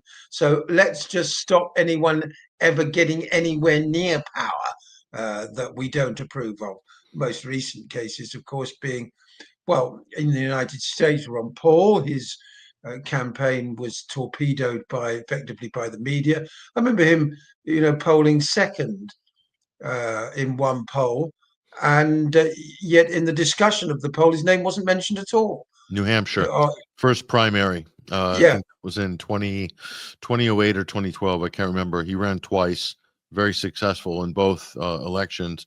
But, they gave us Obama. That was meant to be the new first black president. Had an air of JFK optimism around him, but it turned out to be a Wall Street creation, didn't it? Yeah. In the end, turned out to be a mirage. A fugazi. It turned out to be a fugazi, as they say. And then in Britain, for all his faults, and I disagree with him on a number of issues, but Jeremy Corbyn was equally popular and a peacenik by instinct, and he was politically assassinated very successfully. I mean, he isn't even a Labour MP now. It's extraordinary to think he sits as an independent. He was leader of the party only a few years ago, Yeah. So, and the Israel connection there too. And you don't say. Olaf Palme from Sweden. Olaf Palme, yes. There's another one. There's another one. And there's an interesting investigation to be had there too, which is very much, our friend and colleague Mats Nilsson, the great Swedish political analyst and historian and researcher. He also has got quite a bit of interesting insights into that. Another potential world leader with a wide appeal, international appeal, gravitas, and a very powerful message. And we had another fugazi. Bill Clinton was a bit of a fugazi in that respect. He was, shepherding the Oslo peace process, which we all know was a ruse, basically. Ronald Reagan had his type of a latter stage Cold War gravitas, but was really riding the wave of, I think, inevitability in terms of the collapse of the Soviet Union. Well, Reagan, not a lot of people know this, was heavily linked to Sidney Korshak, super mob. I don't know if you know, this was a sort of elite mob comprising largely Jewish individuals tied to Meyer Lansky, and they helped massage Reagan's career all the way to the White House via presidency of the Screen Actors Guild, and then governor of California. Sidney Korshak was named the most powerful lawyer in the world by the FBI, originating from Chicago. He then went to Los Angeles. Of course, there was mild pushback against the loan guarantees by George Herbert Walker Bush after Reagan, if you remember. Israel. And exactly, yes, the loan guarantees. He wanted to halt the settlement building, and the corporate media dumped on him as well. Yes. They went for Bill Clinton, who was he blackmailed by Mossad agent Monica Lewinsky? You tell me, Patrick. I think it's safe to say he was, and that came out building of an audacious political dynasty. I think William Halper was the former editor of the Weekly Standard, wrote that book released in 2014 about how Benjamin Netanyahu was blackmailing Bill Clinton. They had all the sex texting between Monica and Bill, and they were blackmailing him to ultimately do a number of things, including secure the release of Jonathan Pollard, the spy, and the pardon of, guess who, in the last minutes of the Clinton administration? None other than Mark Rich. Of course. The Israeli mega donor and a very much an inside man. So there's a lot going on there in the Clinton administration. And he also did his job for illegal settlements. He bought time for Israel to build hundreds of thousands of those illegal settlements, ultimately killing the two-state solution. That was Bill Clinton. But he was lauded as the peacemaker at the time. Yes. But he was doing the bidding of the hard right in Israel. But Reagan, I mentioned Reagan, Basil, because he also had an attempt on his life. He came within millimeters of dying in an assassination attempt early in his first term. He miraculously recovered. I mean, they look at the schematics on the bullet on that, came within millimeters of piercing his major aorta or something like this. I mean, he nearly bought the farm, and it's an incredible story that he survived. Went on to win re-election in 1984, in the 84 election. So, I mean, why would they want to get rid of Reagan? And who was behind that? That's another story that maybe we haven't looked as closely at. I think America just wanted to get past that. They do that in America. Say, wait, let's just bury the hatchet and move on. Like 9/11. There's just so much toxicity with that issue. Let's just move on. We've healed already. We need to move forward. We can't be dredging up these things in the past. I think JFK had an air of that as well. It's kind of an American tradition, Basil, to sort of look with derision at any of these unsolved mysteries in the past. And I wonder how much of that is genuine or is media induced, or intelligence, deep state induced. Conspiracy theorists, nobody wants to be a conspiracy theorist. Nobody wants to be called a conspiracy theorist, although the conspiracy theorists are being vindicated. Yeah, there's a lot more noticing going on these days. Noticing. That's what we're calling That's the word. Yes. That's the watchword. That's the new buzzword. Mm. People are noticing things. And some people don't like people noticing things. Some people get very hot under the collar about other people noticing things. Yeah. Some people don't like it when you're just asking questions. That makes some people very uncomfortable when I say, hey, I'm just asking questions. That's like a microaggression to certain people who I won't mention, who we did previously mention, like Ben Shapiro, for instance. So interesting. Before we go, I do just want to touch on this piece by Philip Giraldi on the UNS review, which is about the crackdown on free speech in the United States. It's becoming very, very, very serious. All sorts of professors, students, being arrested, deported for criticizing Israel. Columbia adjunct professor Stuart Carl called on students to refrain from posting about Palestine. If you have a social media page, make sure it is not filled with commentary on the Middle East, he told them. When a Palestinian student objected to the idea of Columbia promoting censorship and bowing to the demands of the Trump administration, the journalism school's dean, Jelani Cobb, was even more direct. Nobody can protect you, she told the student. These are dangerous times. Mahmoud Khalil. This is a landmark case in the U.S. and it's incredible. And we have to repeat it, Basil. Unfortunately, I know the right, who were shrieking about the woke left, wanting to cancel them, and saying that speech can't be violence. They're treating us conservatives. They're saying our speech is violence, and how outrageous that is. And we need to, we need free speech and all that. We got all of that during Trump 1.0. He's still getting it from Musk and Vance, From Musk, yeah, and during Biden. And now the biggest voices for cancellation, for shutting down the First Amendment, and deporting people, like physically kicking people out of the country who dare to protest the actions of the state of Israel, who happen to have a leader who is wanted for war crimes in the International Criminal Court. Not a trivial thing. But if you raise these issues, if you advocate for Palestinian human rights, you are then deemed to be a terrorist or a terrorist supporter, ergo you must be deported. That's insane. Well, that's right.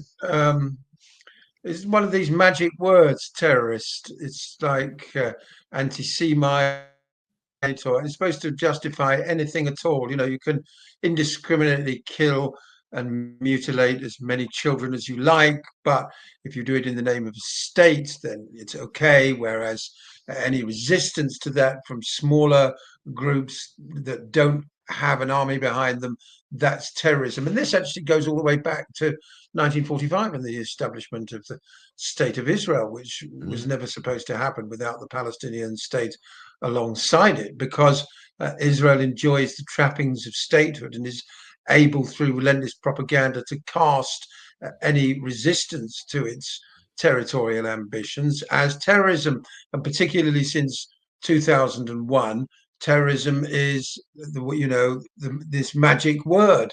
It doesn't matter if I kill 50, 100, 500, 50,000 people. That doesn't matter because I'm a state. I can do it. But if you resist, if you kill a few people, you're a terrorist, you see. And the whole framing means that, has resulted in the genocide. Yeah, you can get away with, it allows states, governments to get away with mass murder, genocide, crimes against humanity. That's what we're seeing. So this is incredible that America cannot find their moral or constitutional compass on this issue. Why is that? Well, decades of blackmail and bribery, basically, and browbeating. So,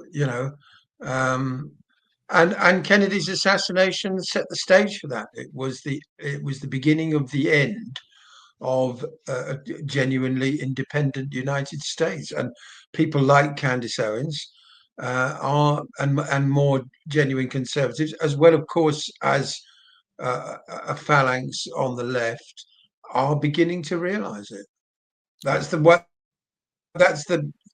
single sort of green shoot that we can see coming out of this. But of course, Apex still has all the money and the networks behind it. I mean, even those few people on MSNBC who are mildly critical of Israel, they've all been sacked. Yeah. Fox News is absolutely disgusting positions on the subject from people like Jesse Waters.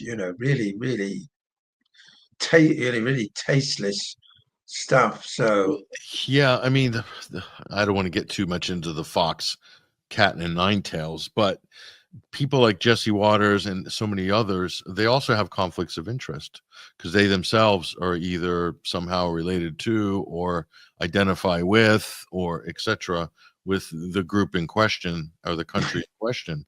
So, and this is so many people on Fox that fall into that category. So how could they be objective in their commentary as journalists, as media people? And not to say that they haven't done good journalism on other subjects. They have. All of them. Fox is much better in opposition, I tell people. When they're the opposition party at Fox, they do really good, funny, hard-hitting, interesting, ironic journalism and media coverage. When they're in power, it's terrible. It's a nightmare. They're terrible. They're still doing a victory lap right now, and they're dancing on the graves of dead Palestinians. Quite frankly. Well put. I don't mean to be, overly flippant or whatever, but that's kind of how a lot of people view that. A little bit too much enthusiasm for the bombs, a little bit too much enthusiasm. It's not a good look. Unfortunately, I used to have a bit of a soft spot for Emily Campagno and Harris Faulkner, and to a lesser extent, Kayleigh McEnany, enjoyed watching them. Outnumbered, but I've stopped watching them. I'm not looking at Fox. The skirts are no longer sexy, are they? They're no. There's nothing sexy about genocide. Yeah, might as well be like razor blade skirts. Not nice at all. I mean, it's everybody's descended into this groupthink. It's almost like you can't be in the club, the media club, as it were, unless you adopt certain viewpoints. That's right, and central to those viewpoints is that all Palestinians are subhuman. I mean, the point is that Israeli society has moved a long way to the right since the assassination of Kennedy. At that time, there was still this myth of liberal Zionism that everybody sat around in a kibbutz singing Kumbaya. That was never the case. But at least with Rabin, there was talk of a two-state solution. It got relatively close in the 1990s. All that's off the table now. Israel has become an openly exterminationist state. There hasn't been a single day in years that they didn't kill, at least one or two Palestinians, and often, as we know, hundreds more than that. And yet it seems that to be part of this corporate media group think you have to endorse that exterminationist position. You have to row along with, quite frankly, the Jewish supremacism that Israel is based on and the total dehumanization of Palestinian people. Witness Trump's negotiator who dared say that Hamas were, Adam Boehler, was it, dared say that Hamas were actually okay guys and they didn't have horns growing out of their heads, and so he had to be fired, and thousands more people have been killed and mutilated since. I mean, it's just that was a funny episode. I mean, Trump and what the shenanigans and the antics that the Trump administration are up to their eyeballs in at the moment, it warrants another discussion, Basil. So we'll save that for another time. But I think we're going to wrap up this segment. Really appreciate you joining us. And again, my pleasure. Basil Valentine is the political editor at ThePulse.Today. You can also find his work and some of his great interviews and broadcasting skills there. Basil, where and how can people find you? I'm back there 10 a.m. UK time on Tuesday with a 2-hour show. And in fact, I'll be joined on Tuesday by the UK representative of the Palestinian Refugee Centre, Tagrid Al-Mawed, at 10 a.m. UK time on Tuesday morning. Ironically, there's a film doing the rounds about censoring Palestinian voices. The film is called Censoring Palestinian Voices. And guess what? That film's being censored. So we won't be censoring Tagrid on Tuesday. That's good to hear. And thank you for keeping this issue at the forefront. It's a very important issue, and we really appreciate all of your work. Basil Valentine, great to see you, and we will be linking up very soon, hopefully. Thank you, Patrick. There he goes, ladies and gentlemen. That is Basil Valentine, again, political editor at ThePulse.Today. That's all we've got time for. This has been an absolutely fascinating episode. 2 brilliant conversations with Ryan Dawson, of course, our guest, Basil Valentine. And listen, if you walk away from today if you still think you need more information on Robert F. Kennedy and John F. Kennedy's assassinations, well, we probably will be digging into it a little bit more as we have time. And we've hooked up with some of our research cohort that are also going through some of these documents independently. So we'll be catching up to them. So yeah, there's more to learn there, but certainly connecting the dots with Israel's clear motivation and clear involvement in U.S. intelligence and the assassination of John Fitzgerald Kennedy, the U.S. president. I think it's very relevant till today, still shaping U.S. policy in United States and Western relations with the state of Israel. I think that's still very important, still very relevant indeed. So we're going to keep looking into it. Listen, that's all we've got time for this week. This has been the Sunday Wires Sunday Omnibus broadcast. Hello to everybody at Alternate Current Radio Network. And also a big thank you to a couple of people that came in to donate and subscribe to 21wire.tv. As you know, we just finished our winter fundraising drive last week. And there's been some great people that have showed up for us. We really need your help. We're launching new programs like the Midweek Wire. We've got a 3rd program we're still working on any day now. It'll be more of an informal walk and talk type program, but that's coming, and it'll probably be like Monday and Saturday, something along those lines, or Saturday and Tuesday. So I'll bring us up to a couple of four original programs per week, and more to come definitely, as well as a revamp of 21wire.tv. That's our members suite, and you'll be very happy when we get that done, but it's a lot of work, and one thing at a time. So we're just crossing off the tasks as we go along. So listen, we're going to leave you for today. It's been a fantastic episode, and take care, you all, and we'll see you on Wednesday for the Midweek Wire. So looking forward to that. All the best. See you next time.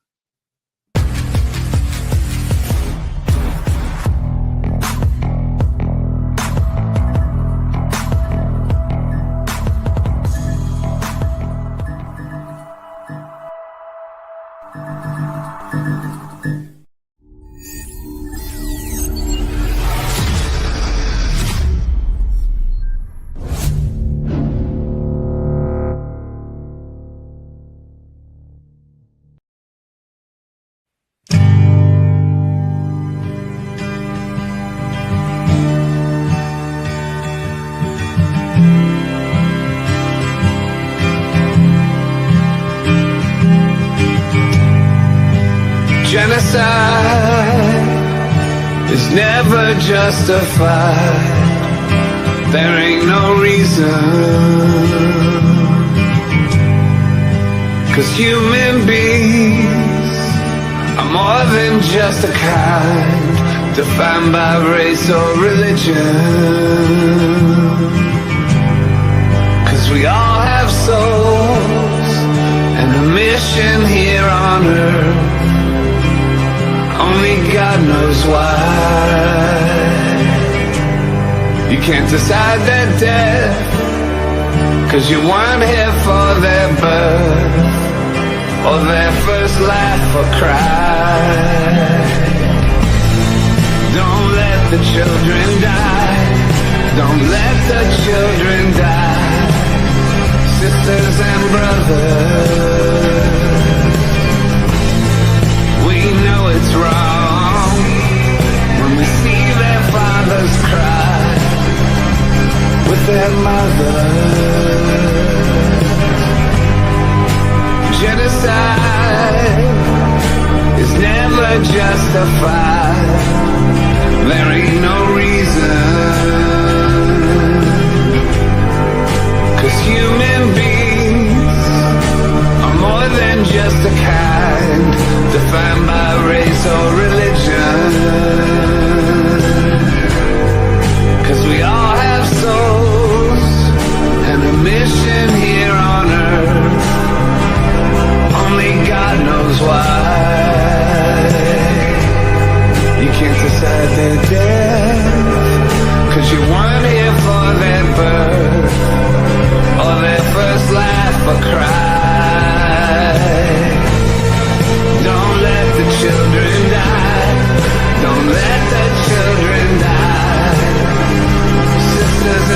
brothers.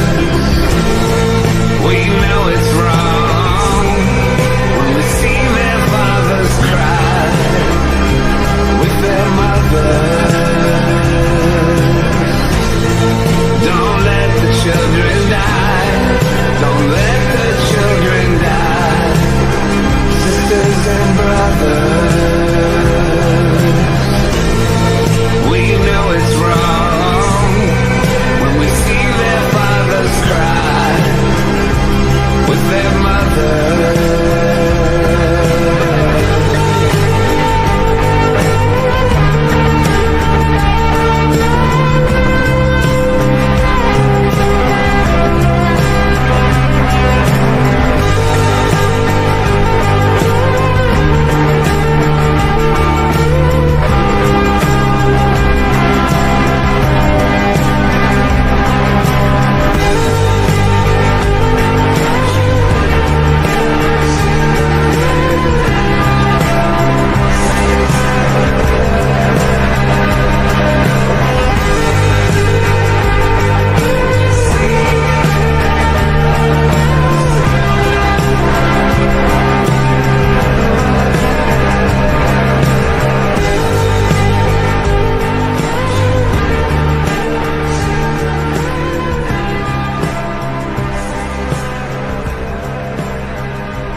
Supervised contact.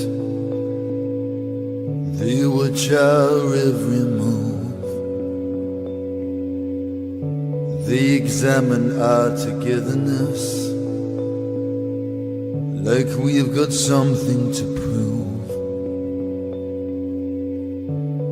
I've looked behind your eyes. I've seen the sadness you hide. I've looked into your eyes. I've seen the tears that you've cried. No, I won't get used to these chains. No, I won't get used to these chains. In the legal arena, upset theaters are staged. She moves in circles. Her cruel games cause delays. From the questions you ask me, like why can't you come home tonight? From the moment you hold me, it's the shortest hour of my life. No, I won't get used to these chains.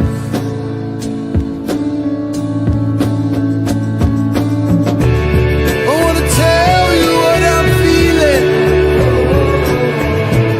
I wanna tell you what I know.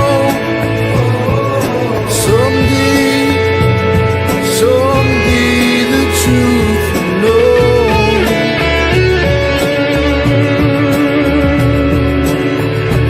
I wanna tell you what I'm feeling. I wanna tell you what I know. Someday the truth will flow. Restricted freedoms. They say I've got to be careful with what I say. Their conspiracy of silence, they think the truth will lead you astray. They say that they're here for you, but they never listen to what you say. They've built walls between us. I will walk through walls to break these chains. No, I won't get used to these chains. No, I won't get used to these chains.